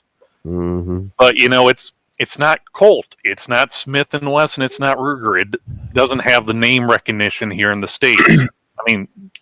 Right. We all know the whole thing about CZ. Great guns. We all know about them now, but 10 years ago. Oh, CZ. You mean that Witness knockoff or that copy of the Tank Folios? Yeah, back in the early 90s, we used to call them cheesies. I want some cheesies. I had some pizza. So, what kind of magazine does the Vector 22 take? Is that like just? It's its own magazine. A stick? Its own magazine? It's its own magazine, yeah. And they said, what do they got? The 10 round, and then I think they said by April they should have some larger capacity stuff coming out. And do they have like an MSRP on what those mags are going to cost? I want to say, don't quote me on this because I was standing in line talking to the guy. I didn't get it on video or write it down. But I want to say that like the 30 round, or maybe he said 32 or something. I want to say he said like 17 or $19 MSRP. That's not too bad. That's not horrible. Or retail. Maybe you said retail. He may not have said MSRP. You may have said retail on that. But yeah, $20 ish. Yeah, because that's one of the things that kind of, when the 22 tactical trainers kind of first came out, it was like, okay, yeah, it's half the price of the real thing, but if you can't, if it comes with 2 magazines and you want to get more, but there's like $40 a piece, it's that's going to kill it right away. Yeah, well, I've got this GSG 5, and it's awesome. I mean, it's an MP5 22, right? Yeah, I've got the Walther. Yeah. The actual HK license made by Carl Walther, one of those. Right. And so, the cheap mags are Pro Mag and they're garbage. And the GSG mags are just crazy expensive. Mm-hmm. But then again, wasn't like GSG, weren't they like shut down, or they received like a cease and desist in Germany or something because they weren't technically supposed to be making actual firearms? I couldn't say. I know GSG. GSG is part of a much larger group of firearm companies and manufacturers. Yeah, so could have just been, one of those rumors that gets started in a gun shop, like, oh well, a snub nose 357 is just as, or a full size 9mm is just as powerful as a snub nose 357. Mm-hmm. Sure. Yeah. Okay. Yeah. So GSG is kind of like the inner arms of old. Because inner arms used to be the ones who imported, like Walther and oh crap, what's the name of those little all steel freaking subcompact? And there's Spain. Inner arms, didn't they do like Mac 10s or something like that? Yeah, they were an import company. They used to import a lot of inner ordnance. No, yeah, for the Mac 10s. No. Yeah, right. Inner arms used to be how Walther got their guns in the United States. They were the importer. Yeah, before they had Walther Arms. Yeah, or before they teamed up with Smith. Or Smith and Wesson. Yeah, well, that's true. Yeah. No.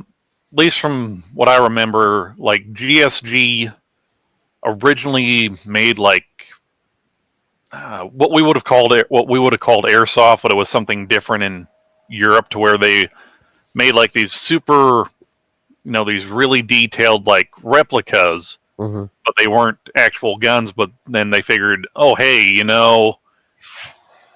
with how heavy we're building these things, it wouldn't take that much to make these things fire 22L, or to make them fire 22 long rifle. Exactly. Yeah, the airsoft, the innovation in stuff that you see in manufacturing in the airsoft and the air gun market really lends itself to the trainers, to the really cool 22s, like the M1A 22s and the AK 22s and the other stuff, and the 1911s and the Beretta 92s and all that type stuff with in 22.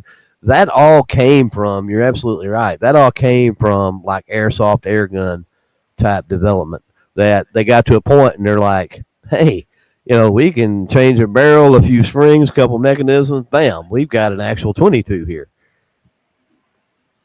And we can charge an extra premium on it because, hey, it's a real 10 times the price, right? In some cases. I don't know. I've seen some of those like real weight airsofts, and they're about the same price, or not, like within $100 of what the 22 trainers are. But then I think it's also what was it? I was looking. Oh, I was trying to look up a schematic for an M1, or not M1A, M9A1, and the image took me to brownells.co.uk. So England's interesting Brownells. Well, the one good thing about the air gun versions is they're available in full auto. Mm-hmm. Oh, what the heck was that one that Umarex made like that? Well, they make several. Like this? Well, no, it was like a Stinger or a Zip or something that was like 1,000 round a minute, kind of bullpup looking thing. I'd have to go look. I'm familiar with what you're talking about, but I don't remember what it's called. But yeah, Umarex they've got tons. They've got a Tommy, and then they've got an MP5, and they've got several broom handled Mausers, Boar Sharks. Oh, I'm surprised that. Well, I probably shouldn't say that. That they haven't jumped on the popularity of the Mandalorian and started releasing the Bergman pistols. Oh yeah, definitely. Well, I'm a little upset. I wish that somebody would come up with the Mauser in a 22. I really do. That's going to be my next project. Who are the guys who made the miniature Nagant? Aren't they supposed to be doing like right? Mauser? That's Cricket. Yeah, Cricket basically. Keystone. Yeah. Keystone. Yeah, Keystone Cricket. Yeah, so they could be coming out with a Mauser, because I think they're going to go down the line early, aren't they? Well, somebody said they were supposed to be doing a couple more. I don't remember what they said though, but Were they not? They should have been at a SHOT Show, you'd think, but this place is so big. I didn't run by there. I'm sure they were, but Yeah. it's not one that was on my list for whatever reason. Yeah. That mini Mosin came out last year, so Yeah. Yeah, they like ones, the certain first 500 or something had the crates and everything with them. That was super cool. Yep. Yeah, and then they like sold out like hotcakes, and they're like, "Oh, Yeah. there's a there. We need to make another run of these." And you got to strike while the iron's hot too. Like those were bit and talked about. They should have tried to get something out quick, you know.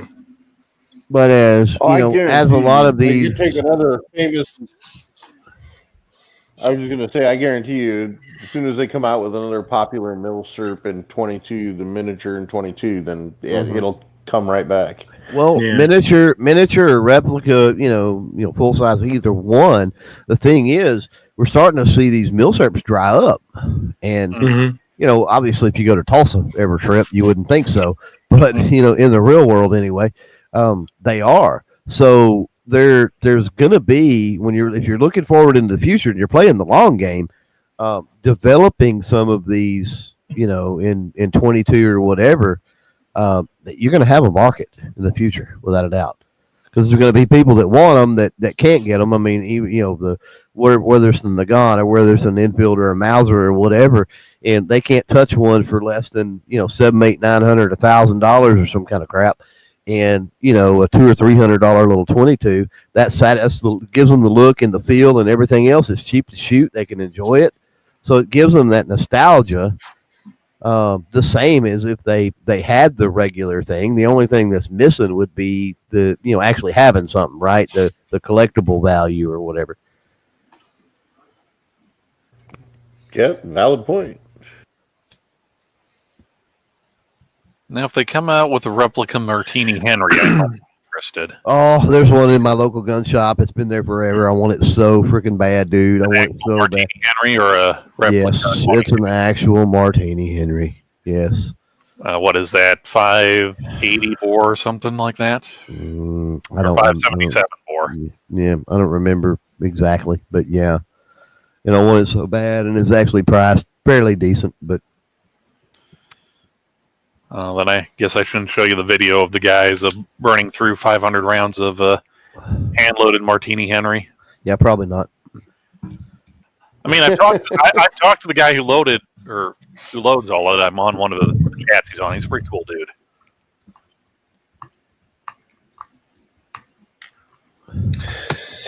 All right. Cool. How many days did you spend at the show? Did you just go one day? Today. Today, yeah. You can get through the firearms, the shooting sports, if you have a couple hours, you can get through it pretty good. If you give yourself 4 or 5 hours, if you give yourself 5 hours, you can do a good thorough sweep and do some videos and stuff like that, and without having a hard time. But there's also a fishing wing, and there's also a wing that does hunting. And there's something else I forget. I think there's 4 distinct separate halls. There's different halls. It's big. I mean, if you'd want to go through all of them, you definitely have to spend a couple of days, or all day, or split it up. But yeah, just if you're just in the shooting sports, it's open from like 10 in the morning till 5 or something, or 7 at night or something. So I mean, if you even doing what we do, if you do some videos and interviews and stuff like that, you can do it in a day without any problem and not really have to push yourself. You can take lunch break and do that kind of stuff. Well, that's good to know. I haven't ever heard anybody talk about that. So for those of us out there that maybe we end up having to miss a show, or maybe we, have some business that we have to do with maybe a company that's there or something. Yeah. It's good to know that you could just book a trip for a day or two and not have to be there for the whole freaking time. Yeah. And, like I say, I mean, I can't remember how many exhibitors are there. It's a lot. I mean, it's pretty big, but it's not too much that you can't tackle it in. If you give yourself a 5-hour block, you could pretty much mosey your way through it. If if you're really, I will say this though, the one downside of it too, doing for me or for what we do, if like I say we all do videos and stuff, is they're not used to that there. Like they're not used to people coming up and saying like, "Hey, will you do can I do an interview with you or something?" They're a little bit surprised. Mm-hmm. A SHOT Show, everybody it's like, "Hey, can you give me your spiel?" And they're like, "Yeah, sure. Hold on. Where do you want me? Right here." Like there's times where I had a couple of people that I was like, "Hey, you want to do a little of this?" I talked to somebody about from AR 500. It was AR500 targets.com. Yeah. Uh-huh. They're out of Tennessee and California, and talked to him for a little while, and then he was really not comfortable on camera at all. he was really awkward, and just you could tell he just didn't do it. But some places are a little better, but they're not expecting it like you are at SHOT. Right. They're not expecting me to like pull out a tripod and be like, "Hey, can you do that on camera for me again and talk your way through it with disassembly and stuff?" Some of them are, okay, but some of them really aren't. So, right. I saw a really cool speed loader too. Speedloaders.com with a Z, speed loaders. This thing was slick for AR-15s. AR 223, 5.56, 300 blackout, and they also had one for AK mags, and they were selling uplulas too. But it was really nice because it was almost like a Pez dispenser almost. And maybe you guys have seen them. I've just never noticed them. Maybe I've walked straight past them before and never noticed them. But you sort of you put it on top of the mag, or you insert the mag into it, and you pull out a sleeve almost, and you just line them up in that sleeve and then slam it shut and just it was pretty slick. I got a quick little video of that, but that was pretty neat. So they are able, it's like NRA, they're able to sell there. Yeah, well, you can sell. Yep, yeah, they're selling all sorts of different stuff there. Cool. Yeah. Yeah, and it's like $15 to get in, $10 to park. Yeah, it's not bad. Well, I'm just saying if they sell stuff there, then that provides the opportunity to potentially take home some T&E stuff if you make the right contacts and stuff. Yeah, I actually talked to Otis about some earphones. They couldn't give me them there, but the guy was like, "Oh yeah, email me and we'll get you set out." So that was kind of cool. I mean, it's fun. I mean, I don't have enough pull to get a lot of the, I'm sure like some of the big time guys, 100,000, 200,000, million subs, they could have walked up to IWI and be like, "Hey, I want to take a tour." And they'd be like, "Oh, just let us know." Okay. But I'm going to try and weasel my way into it a little bit. See if I can at least go out and scope the place out, because it sounds like a pretty cool place. Kiki out there, he's talking about patches and stuff. So with that show, as far as swag and stuff, is there very much to be found? Last year there was a ton. This year there wasn't much. Now last year I went on the very last day, so I don't know if they really. And I know when I went past Geisley this year, they had some patches, and they had like I have them here. They had like the G patch and the little astronaut guy. Yeah. Patches, and then some the little lube demos or whatever. Right. And they just had a few of them scattered here and there. Last year, it was like they took a box and dumped it on the table, because I think it was the last day, So yeah. I don't know how much they hold back. I got some stickers, and I got a couple of patches, and I got some key. I got a key lanyard from FN, and it's just little stuff like that. It's kind of fun. Yeah. I actually need one I grabbed it because I need one for my truck. Well, the last day is a pretty good day to soak up if you're as a creator, if you're soaking up for things to give away anyway. The last day is a good day to do it. They don't want to load it back in the truck. Man, at SHOT PSA, their SHOT Show patch was a roulette wheel. I saw. PSA and all of that. And dude, if they had one of those, they had 10,000 of those. Yeah. And I'm talking about the last day of freaking shot. They had little bags of those, and I don't know how many's in a bag. I've only ordered like 100 patches at one time, and the bags they had were bigger than the bags of 100 I've ordered before. So, I'm guessing maybe 500, and they were literally willing to give away an entire. And I didn't take it because room was limited, and I had a bunch of other stuff I had to haul, and I had already swiped probably 20 of the patches already. Because I kept going by there, right? When I would walk through the area, I'd just swing by and grab a handful, again. Yeah. Because they had so many. And in the last day, she was like, now I did grab a brick of stickers, but the last day she was like, do you want a whole bag? And I'm like, oh, I'd love to. She was like, we're going to have to like throw them away because they're SHOT Show 2020 patches. We can't do anything with them. She's like, and I'm like, so I told the other guys, hey, run by there if you want stuff to give away, all year long or whatever. Run by if there you got a ton of them, I'll buy one from you because that'd be a cool one to stick on my wall, my patch panel. I'd love to have one of those. Yeah, you should do some of those as a couple of contests or something. That's a neat one to have for sure. I'd like to have one of those. There was a lot of companies this year that had actual SHOT Show patches.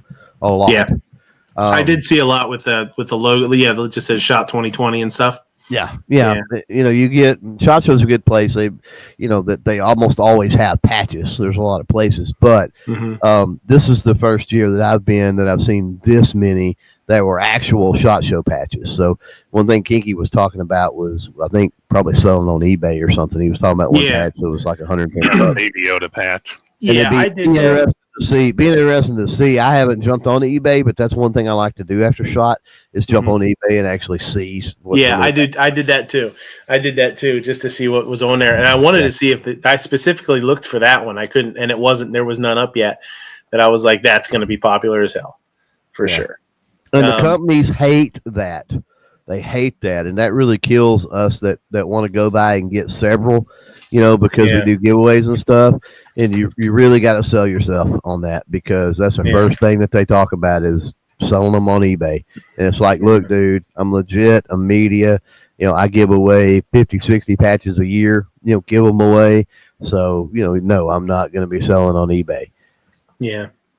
Now, I will say, because I bought a ticket to get in today, and I didn't know that they did this because I was there the last day last year when I went through the and got the ticket scan. You buy it and then you go through and they scan it, and then you go into the room. And the guy said, "Oh, make sure you keep your ticket because you can get in for free on the last day with this." So that was kind of cool too. So I don't know. Awesome. Nice. Yeah. Now last year, go ahead. No, go ahead. Finish your story. Yeah. So the little guy's sick. He's had a rough couple days, but if it's nice next week, I might take him just for like an hour or two just to walk around because he digs the patches and stuff too. So I might let him walk around and get a couple of patches for himself, for free. What the hell? It'd be fun to go there, get lunch. You know what I mean? Right. We'll get him some chicken fingers and let him run around a little bit and get some patches and stuff. So. Now on the last day you went last year, what was the vibe? How did the people act? Because I know that Friday on shot they're pretty wore out. They were good. I'll say this. I didn't have any issues with anybody last year.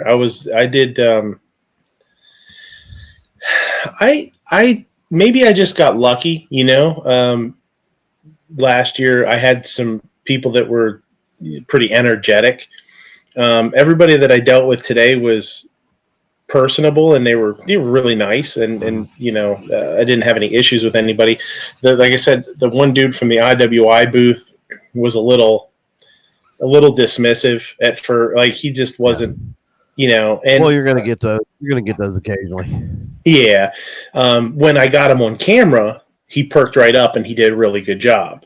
And then as soon as the camera was off again, he was just a little bit meh, a little. Right. I don't care.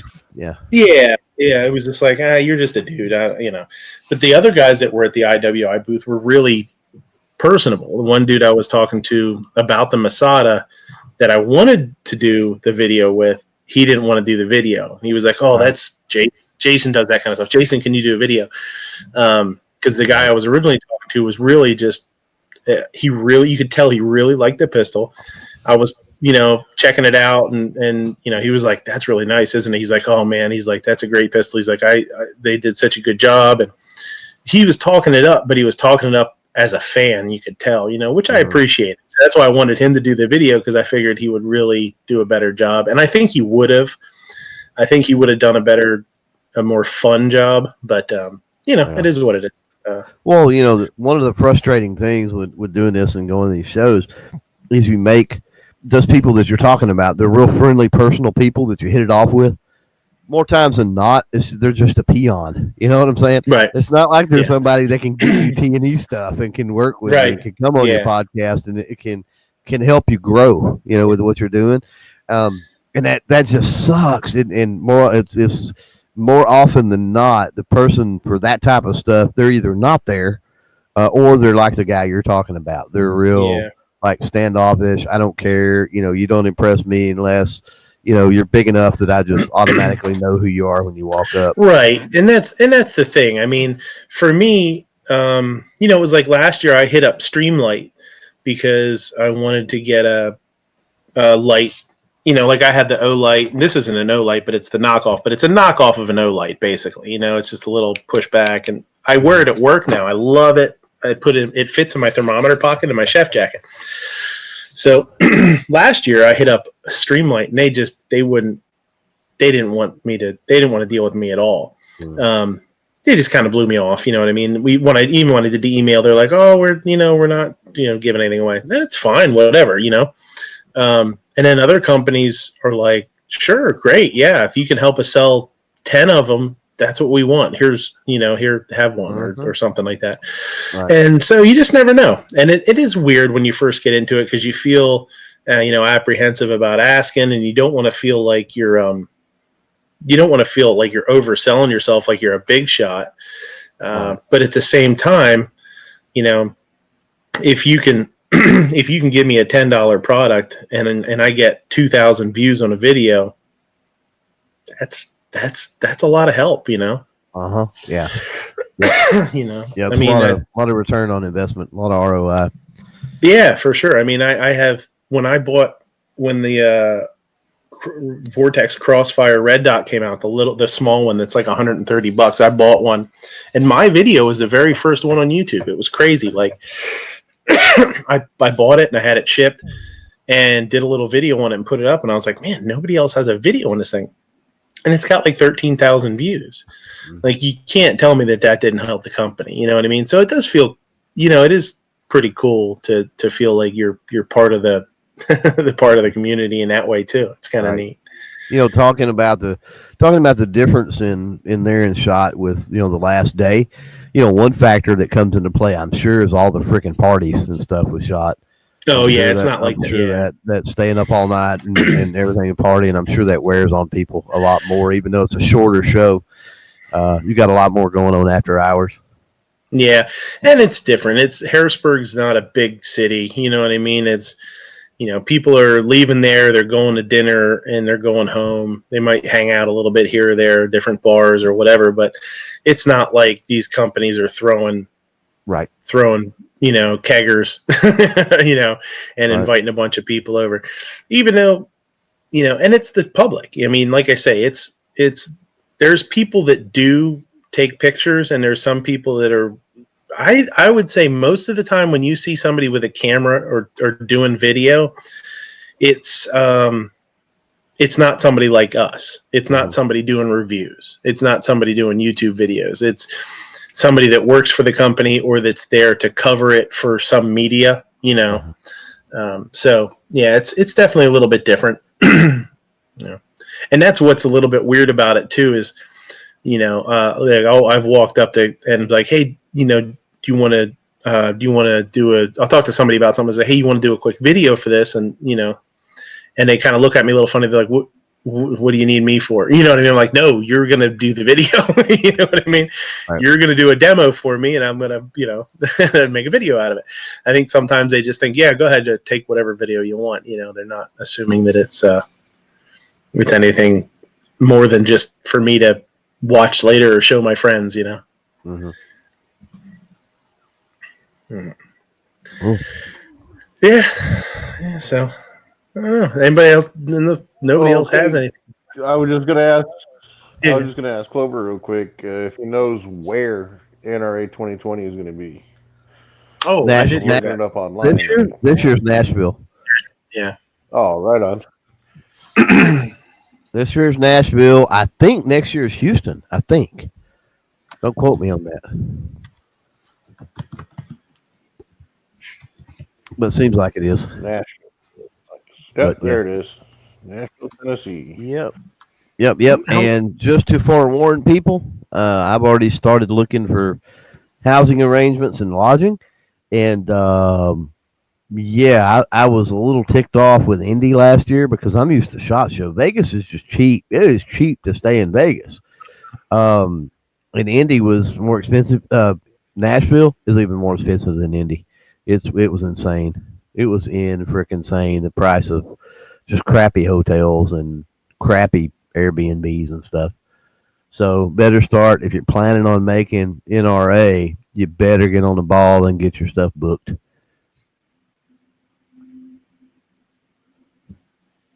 That would be a last minute decision for me. So, because that could be a good thing too. Yeah. With stuff like hotels.com or Hotwire or something like that, last minute can be a good thing. Mm-hmm. But you hear about that. People are like, I don't know where I'm going on vacation. I'm just going to go somewhere that's cheap. And they 2 days before, they're like, I'm going to Vegas. Like, oh shit. Right. Okay. Yeah. Yep. Yeah, we stayed. That's what we did on the way back from Vegas. We drove straight through going, and then coming back. We had planned on stopping at least one night coming back, but I was sick as a freaking dog. Really, before we ever even got out of Vegas, good. In fact, we were stopping at the 99-cent store buying medicine, and so we stayed two different nights, and that's what I did. I just did Hotwire and jumped on. It's like the next city down the road before we got there, jumped on Hotwire, and like $40-something, and both places were very decent places to stay for that kind of money. Oh, right on. Well, that's all I had. No, that's cool. So yeah, I'll be throwing a couple videos up here over the next week. And then, like I say, hopefully, it'd be really, really cool to work with this, to be able to shoot these things in the future. I'm really hoping he decides to come up here and do some demos. Hey, Budget, what's going on, buddy? Hey, how's it going? Not sure if I got my mic on. Sneaky Pete. What's going on, Budget? Oh, not a whole heck of a lot. Just kind of chilling out tonight. Have you wore out the axe yet? Just about. Awesome. Just about. Yeah, I'm telling you, I absolutely love that thing. Any more problems since that screw came loose? The one in no, the that was it. Good.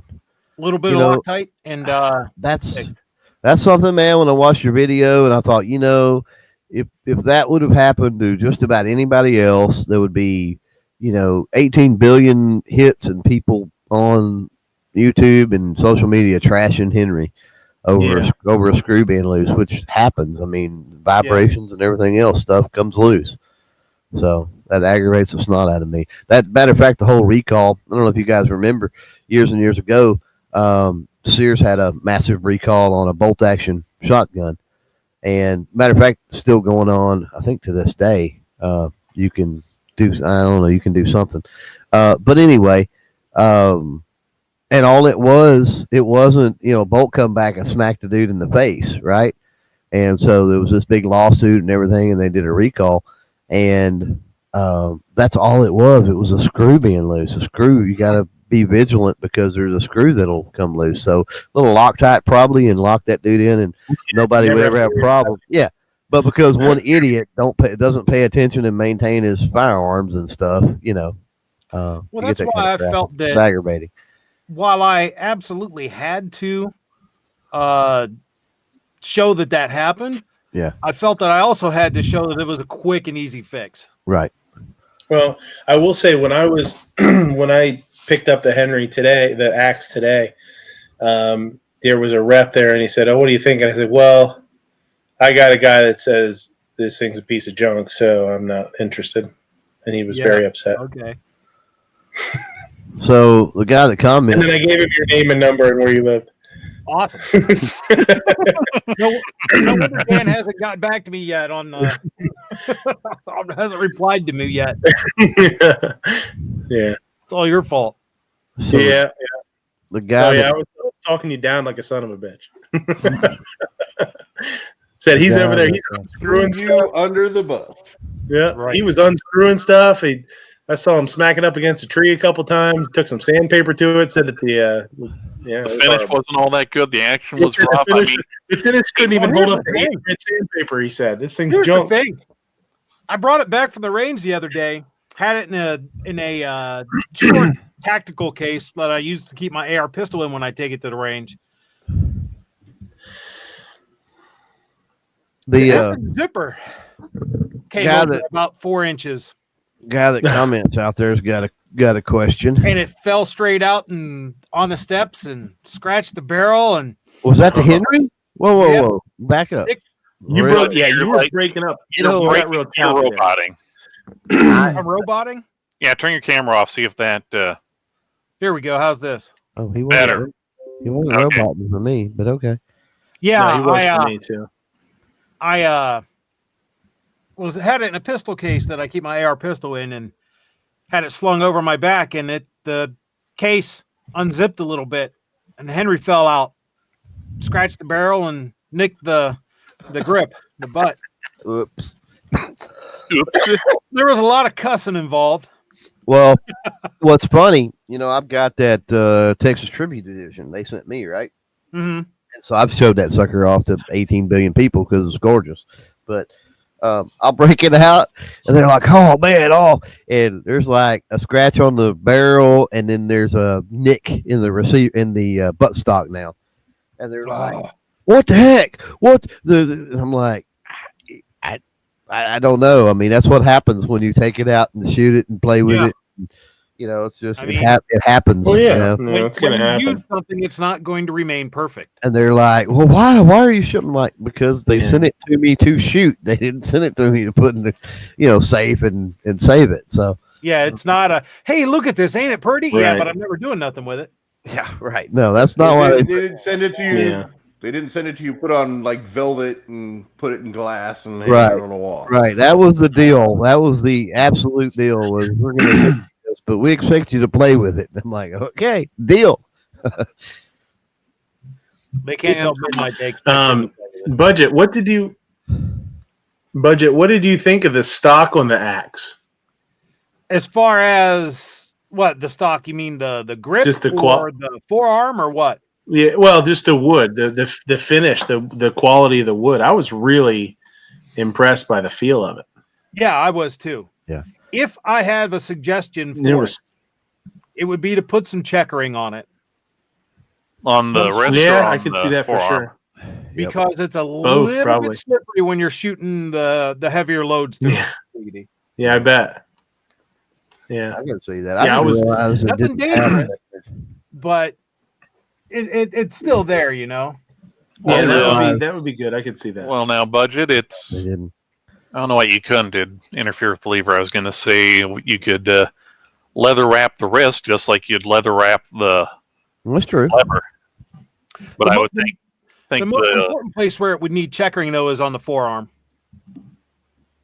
That's where the most of the slipperiness happens. Leather wrap that too. You can always Yeah. have it. Have it checkered. That may be something to play with before you send it back, right? Yeah. Take the Well, forehead you're off. assuming I'm going to send it back. Well, I that's think true. it's probably going to end up in my collection. Well, they'll probably. I mean, there's a chance that they tell you just to keep it. I know. But Especially if now since not- you've destroyed it. if Yeah. not, it should I be, know, right? it should be a really good price if nothing else. Yeah. yeah. Well, there you go. Simply wrap it up like that, and if it works out well, send Henry a picture and say, "Here, Make it the red eye, or make it the Dead Eye edition or something. Something to tie it into, for as big a popularity as like the Red Dead series is. Yeah. Because that is one of the real big popular things of customizing your guns in that. The easy way to do it, I've got one in there. I've got an Ithaca, I think it's 22 mag lever action in there that somebody did. It's like Indian themed, basically, is what I call it. But it's got like these turquoise push pins that they used and leather. And they use turquoise push pins and leather. And so they've got all of those in the fore end and in the stock. And then, leather, it's got some leather wrap here and there on it. But just something like that, man, just driving some decorative push pins that you could probably pick up at Hobby Lobby or someplace like that, some type of craft store. Draw your lines out, do it right, make it look good. But just putting something like that could give you added grip and be really easy to do. Yeah. So Relativity says the axe is for people with money to simply burn. No. Yes and no. A Korth or a meteorite gun is for people with money to burn. With the axe, you are definitely getting what you pay for. And that's, it's you're paying for that extra level of fit and finish that comes with buying a Henry, that comes with buying American made.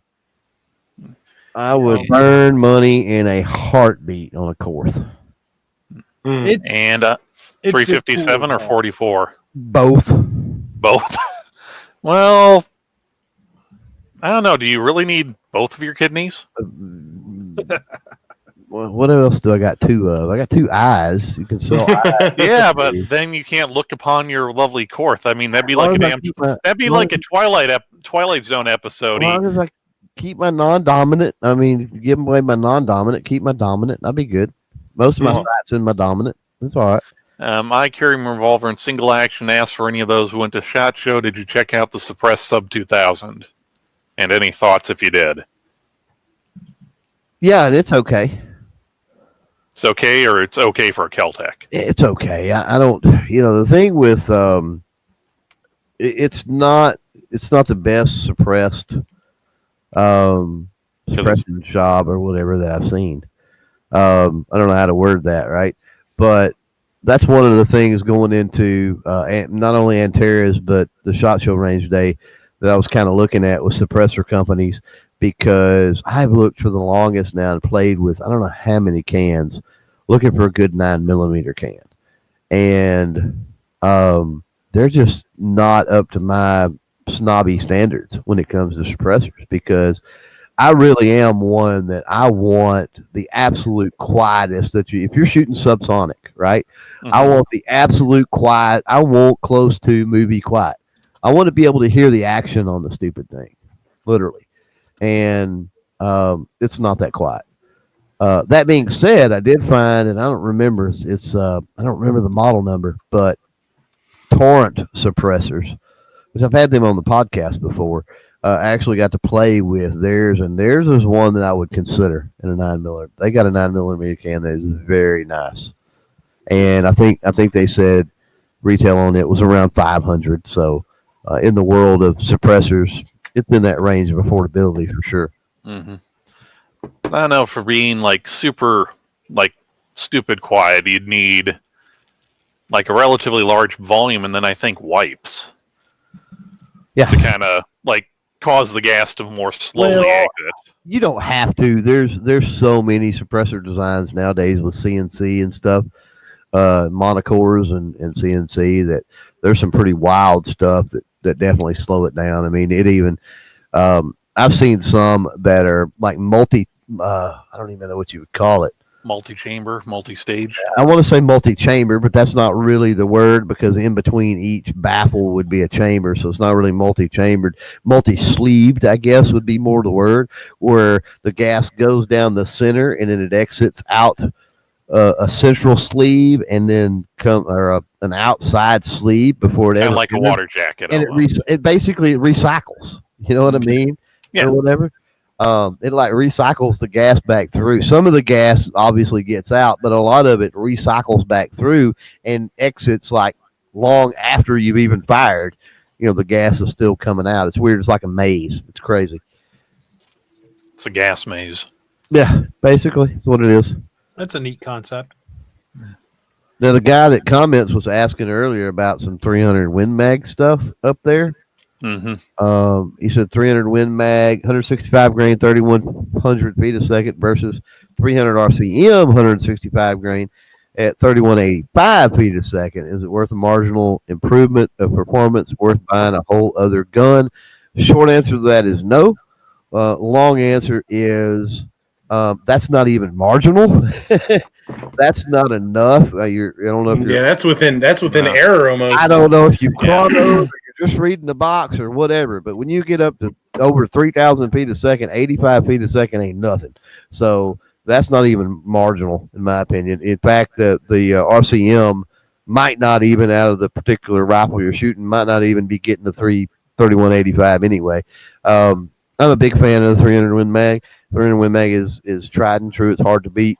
If you want a little more oomph and your shoulder's able to take the recoil, I say go 300 Weatherby Mag, because I really do like my 300 Weatherby Mag too. That being said, one I'll throw out there, a caliber that I got to experience during range that I'd never shot before. Be interested to see if anybody on the panel has. Is the 28 Nosler. It's basically like a 280 caliber 300 Win Mag, neck down 300 Win Mag to 280. It is bad to the bone as far as I can tell.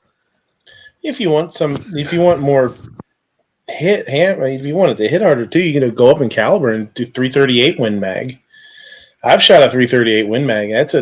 It's not horrible. I mean, it's a lot of lead down range for sure. Yeah, the only reason I'd see, or only real logical reason I'd see going the rear compact Magnum over the 300 Magnum is because you want a short action.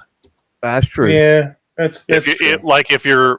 If you're wanting something to where it's, hey, I'm going to shoot this enough to sight it in, but it's mostly I'm going to be walking like 20 miles trying to find this elk, or moose. And it's going to get shot once. It's going to hurt like hell, but it's going to be a 7-pound rifle. So I'm going to simplify this for the guy that comments. If you're talking about getting rid of the 300 Win Mag and getting the other one, no, not worth it. Don't do it. If you're talking about buying another gun just because you want to buy another gun, do it. I'm on board with that. Go ahead. And then you got two. You got both of them. It don't matter. Done deal.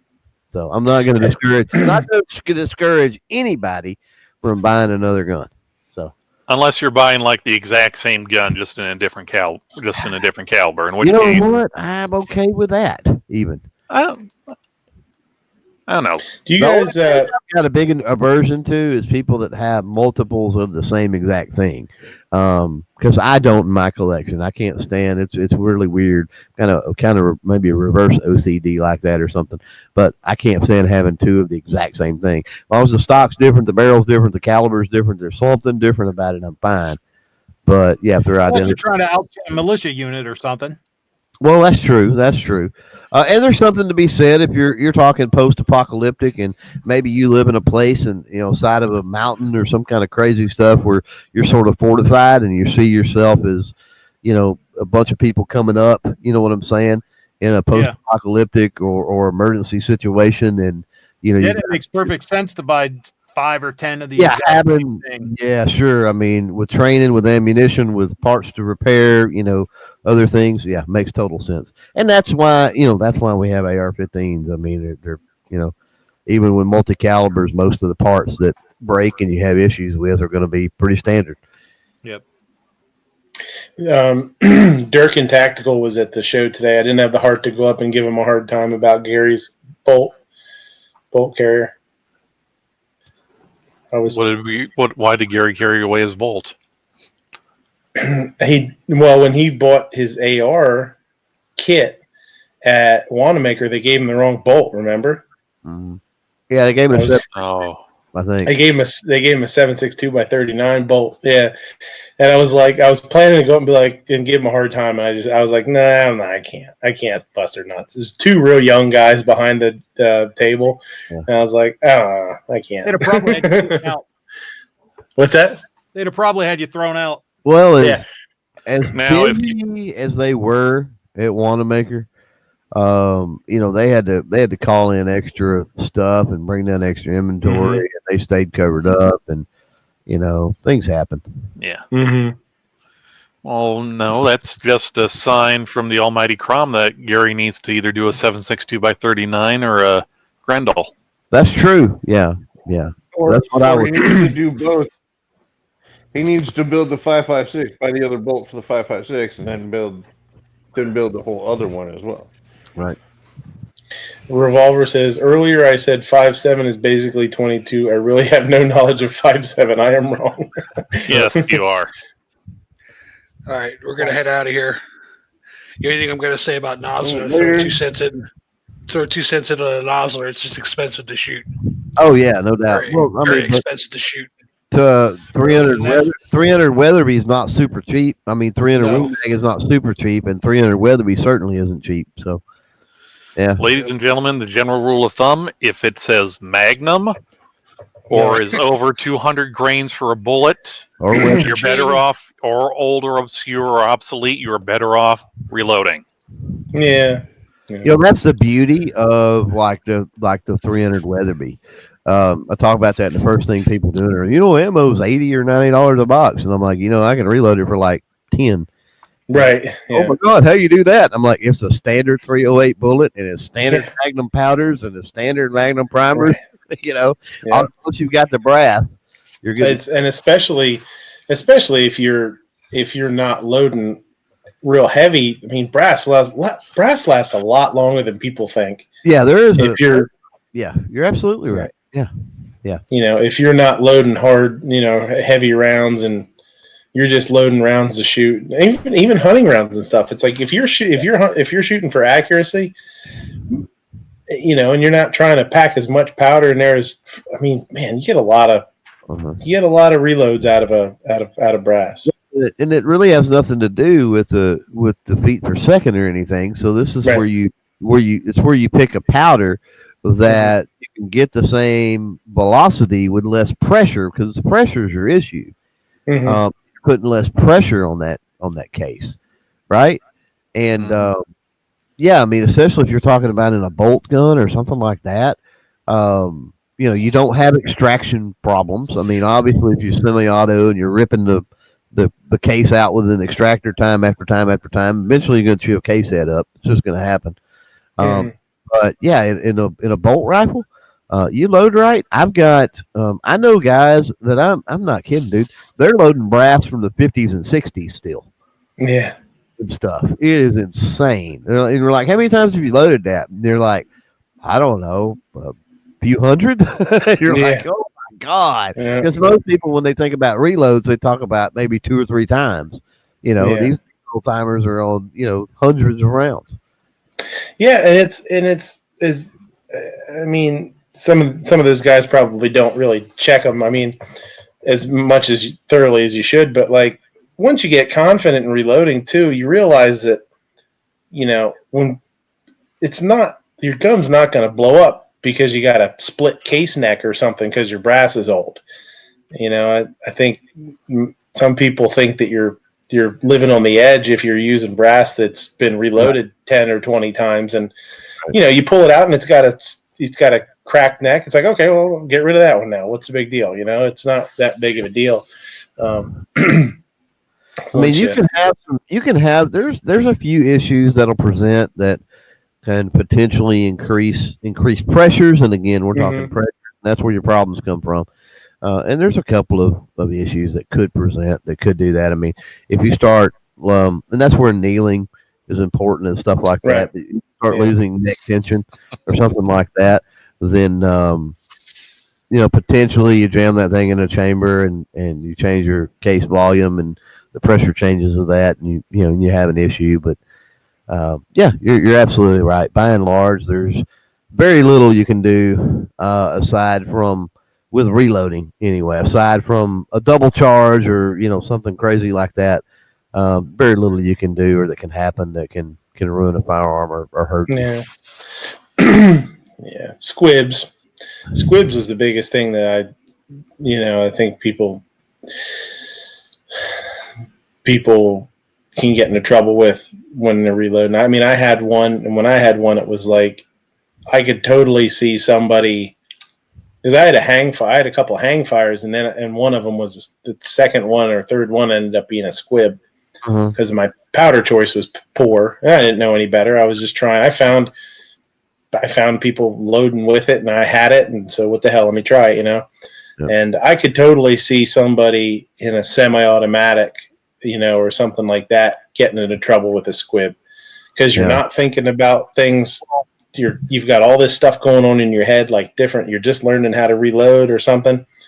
I could see that being an issue. Well, but that's a rookie mistake, right? Exactly. That's what I mean. Yeah. Ways. Number one is taking a semi-automatic and not firing it just one round at a time while you're developing and testing and making sure that load's right.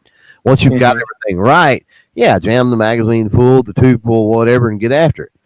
Yeah. But, until that point, don't fill a mag and just bam, bam, bam, bam. I mean, run everything through slow, make sure it cycles, make sure it locks back and holds open, and if that's the case, and does everything it needs to do, or use a single shot or a bolt gun or something like that. Yeah, I always single shot them. I don't know. It's just it slows me down. I shoot better, obviously, when I shoot too fast, I get real lazy when I shoot. I don't worry about all the little things that you should do to make yourself accurate. Yeah. So especially when I'm shooting new loads, I single shot it no matter what it is. That's just how I am. I suck shooting fast. I mean, I grew up, and that trigger pull, that shot, it leaves the barrel. You miss, that's dinner. That's an extra squirrel in the freezer. That's this and extra that. So, accuracy was very important. And then got into the competition side of things with precision, and it's the same way. Accuracy is very important. So, I pretty much suck at shooting fast. You're right. My mechanics just don't translate well. Oh, I get so lazy. Yeah, I do all sorts of dumb shit that you're not supposed to, with my breathing and, like when you're shooting for accuracy and, you get down on the rifle and you look through the scope and something doesn't feel right, like your grip's not, something feels awkward, and you shoot anyway and you pull it, you know what I mean? Or you fucks up your group. Right. And it's like, why did I do that? I should have just backed back off the rifle and then got back down on it. And that's how I am when I'm not really careful, as I just don't worry about the signs that I'm not doing something right. Do 12 gauges get squibs? Anything can get a squib if you don't have any damn powder in it. Anything going down a barrel can stop. Yeah. Can happen. Yeah. Yes, I've had. Now the saving grace, unless you're talking about a slug, the saving grace is pretty much everything but the wad's going to roll out the end of the barrel, and you ain't got to worry about it. Yeah, that's true. You just got to blow loose or unburnt powder out of your gun. Yeah, that's an easy one to fix too. I had to, when I got it in my 8mm, I had to bring it home and pound it out and do all that shit with just the wad stuck in there. And I guess it probably wouldn't be that big of a deal. You could probably poke it out with a branch if you had to. I had to do that. My first when I first bought my Benelli Nova Tactical, my dad used to be really big into loading up trap shells and that. So there was like some number 8 trap loads that had been loaded, 25 years beforehand, and it was pow, pow, boom. Yeah. Well, with just a wad, there's not a safety issue really with just throwing another shell in there and firing. It probably would just push it out. Huh? You've got overshot cards and overshot wads and things like that with certain shot cells anyway. So, they're just light plastic. So, it's not really an obstruction. It's just kind of slightly hung in there. Revolver says, am I the only one that kind of gets paranoid if my carry gun has any type of malfunction? And at what point do you stop trusting a gun? Yeah, I'll tell you what I'm weird about. Good question. What weirds me out with carry guns that a lot of people it doesn't seem to bother them. I get really weirded out if I go to the range, I shoot my carry gun, and I clean it. And this is like I can't say when because this happens every time, honestly. So I guess every time it weirds me out is I clean it and I put it back together and I just carry it. Like whenever I do that, I'm thinking like, I don't do that. I feel weird. I'm like, I wish I could shoot this just to make sure it's functioning right. I clean mine, and to answer Revolver's question, I mean, at what point? It's at the point that I can't identify what's causing the issue. As long as I know what the issue is, and then it's dependent upon that issue, right? So it's going to be on a case-by-case basis. But if it's something that I can't figure out the issue, or if it's something that's kind of a major issue, obviously I'm not gonna trust it. If it's just something that's like, oh well, this ammo's load, not in the magazine correctly, or my feed ramp's dirty, or it was something crazy, then I don't worry about it. But yeah, I don't do the whole clean and then start carrying. No. I don't know why, but I don't subscribe to that. I'll clean my stuff when it's time to clean, and on my carry gun, I mean, it gets abused pretty good. I mean, I'll go a while without cleaning it. Because I want to know, right? I want to know if I do that, if I am busy or if I'm out of town or if situations arise in a week or two and whatever, and I'm not able to clean and this, that, and the other, or I have to run 50 rounds through it doing this and not being able to clean or whatever, what's it going to do? But I'll typically run a magazine through it after I clean it. Like right after I clean it, I'll clean it and then I'll go out and put a magazine on target and then load her back up and I'm ready to go. But I don't do a straight up clean firearm. I just don't subscribe to that method. Yeah, if I had the opportunity to do it, to walk out back like you do, I would definitely do it and rattle off 2 or 3 rounds just to do it, to make sure it's cycling. I can't. The only thing I could do is clean it at the range, you know what I mean? and that's but yeah, I've never been the type of guy to, I do it and I'm not, it doesn't worry me, but it does make me think like if I had the opportunity, I would go out back and squeeze off a couple of rounds, so yeah. Yep. That's a good question. I mean, it's a good question, but it's a hard question too, because everybody's going to be different. And some people are just like, people talk about it. They're like, oh, just tap, rack, bang. No big deal. I'll figure it out. You know what I mean? But all right. Yeah. I don't know. You don't have time to tap, rack, bang, or you don't have the second hand. You know what I mean? That takes time. And what if you've only got time to pull, to unhold, pull the trigger? I mean, that's your time frame and it's done after that.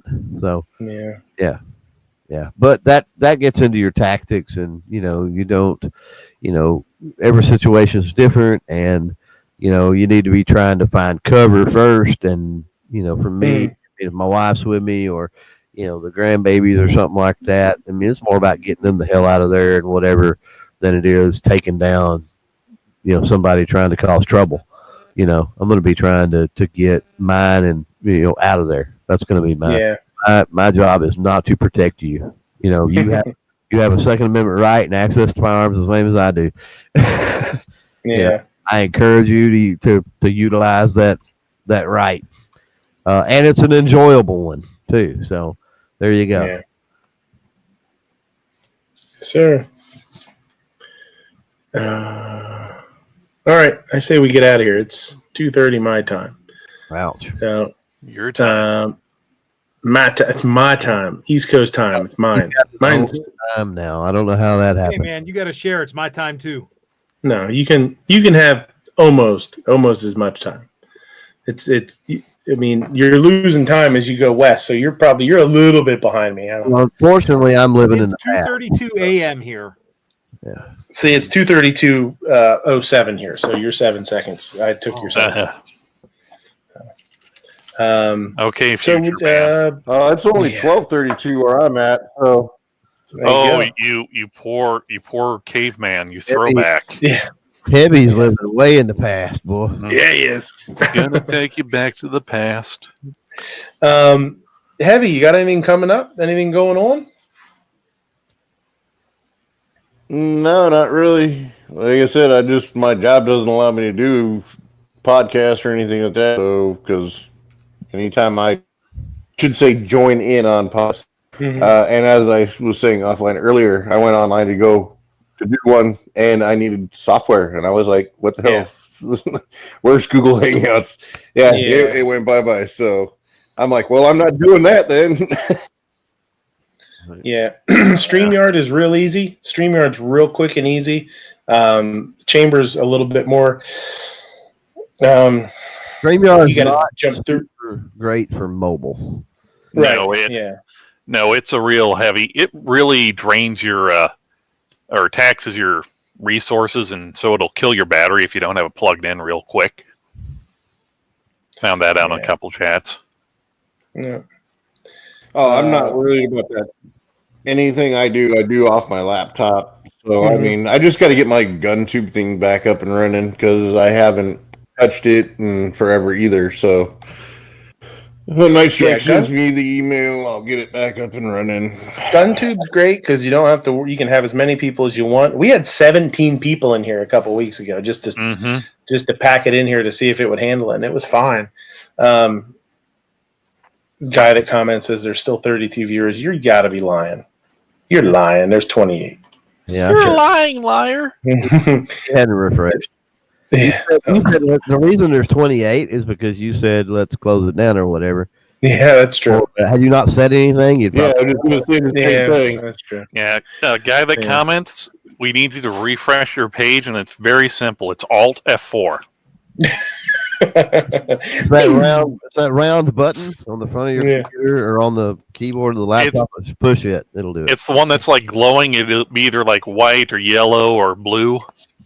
If all else fails, there's a cord plugged into the side, and you can pull that out, and it'll reset for you. Yeah.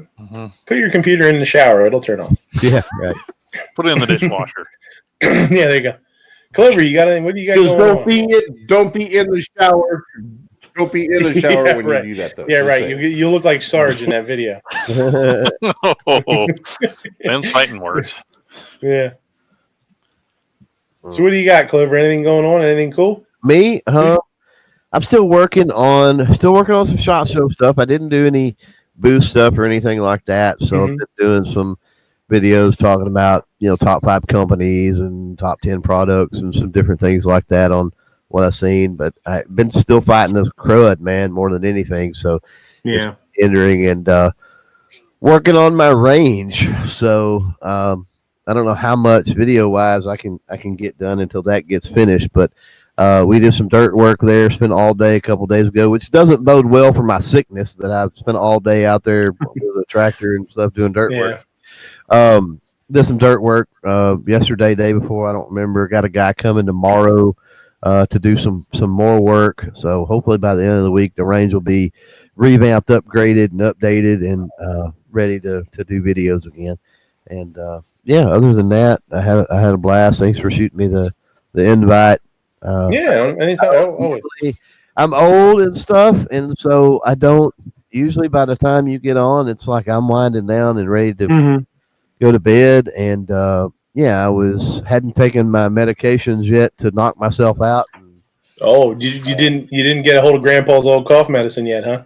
Well, I don't know that NyQuil I got in there. It's screaming to me right now because that's some great stuff, man. A couple of studs of that, and you'll have sweet reviews for sure.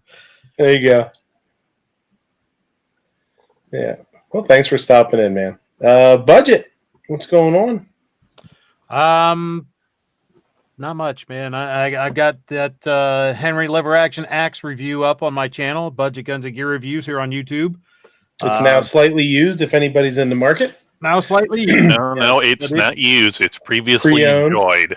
It is absolutely not for sale, though. It's remanufactured at this point because he locked out his screw in. So. Yeah, there you go.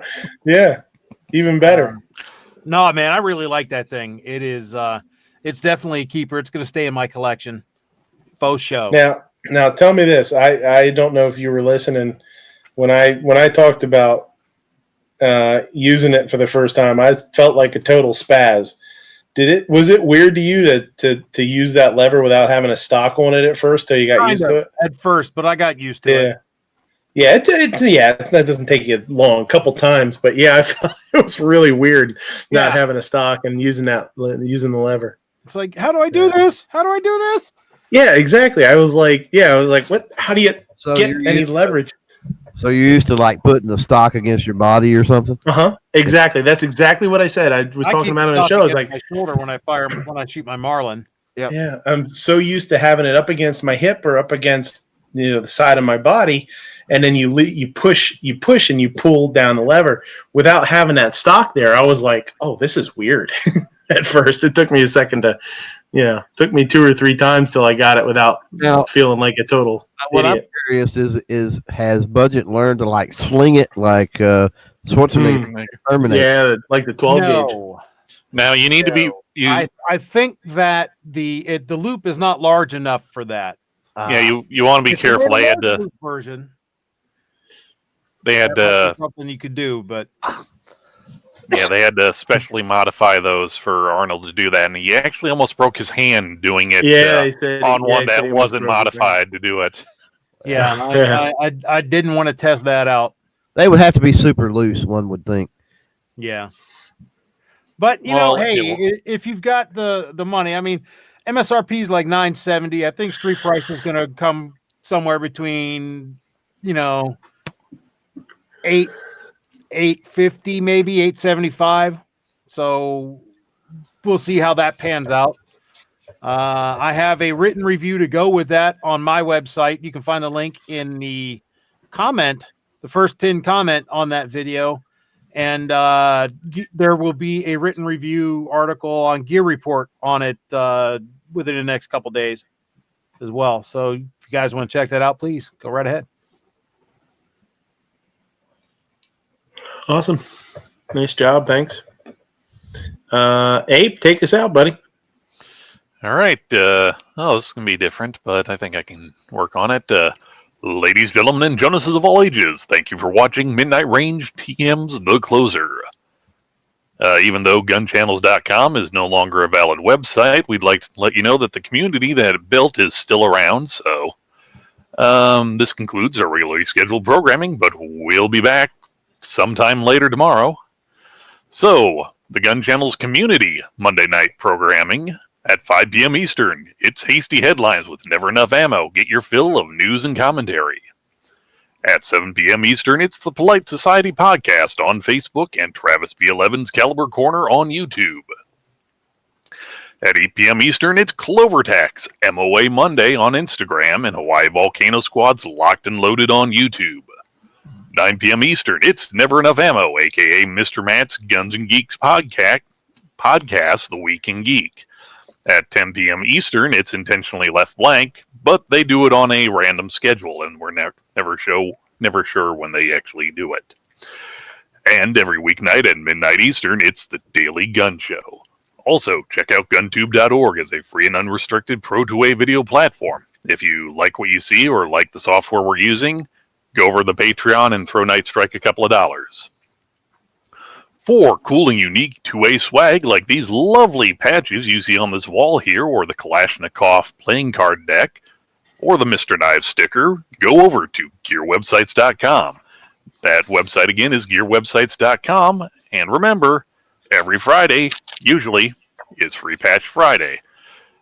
And we have a little public service announcement for everyone. We would like you to remember that a hot dog is a sandwich, a Slim Jim is a candy bar, and never eat fudge you find on the street. Especially in San Francisco. Street fudge. No street fudge. However, please do give Gizzard Gary's Lot Lizard's Gizzard stand a try. It's finger licking acceptable. Finger licking meh. All right. Thanks for watching. Thanks for watching. I'll see you guys next week. Take it easy. Thanks. Bye. Please refrain from urination in the cryogenic food storage unit. Yeah, don't do that. Don't do that stuff.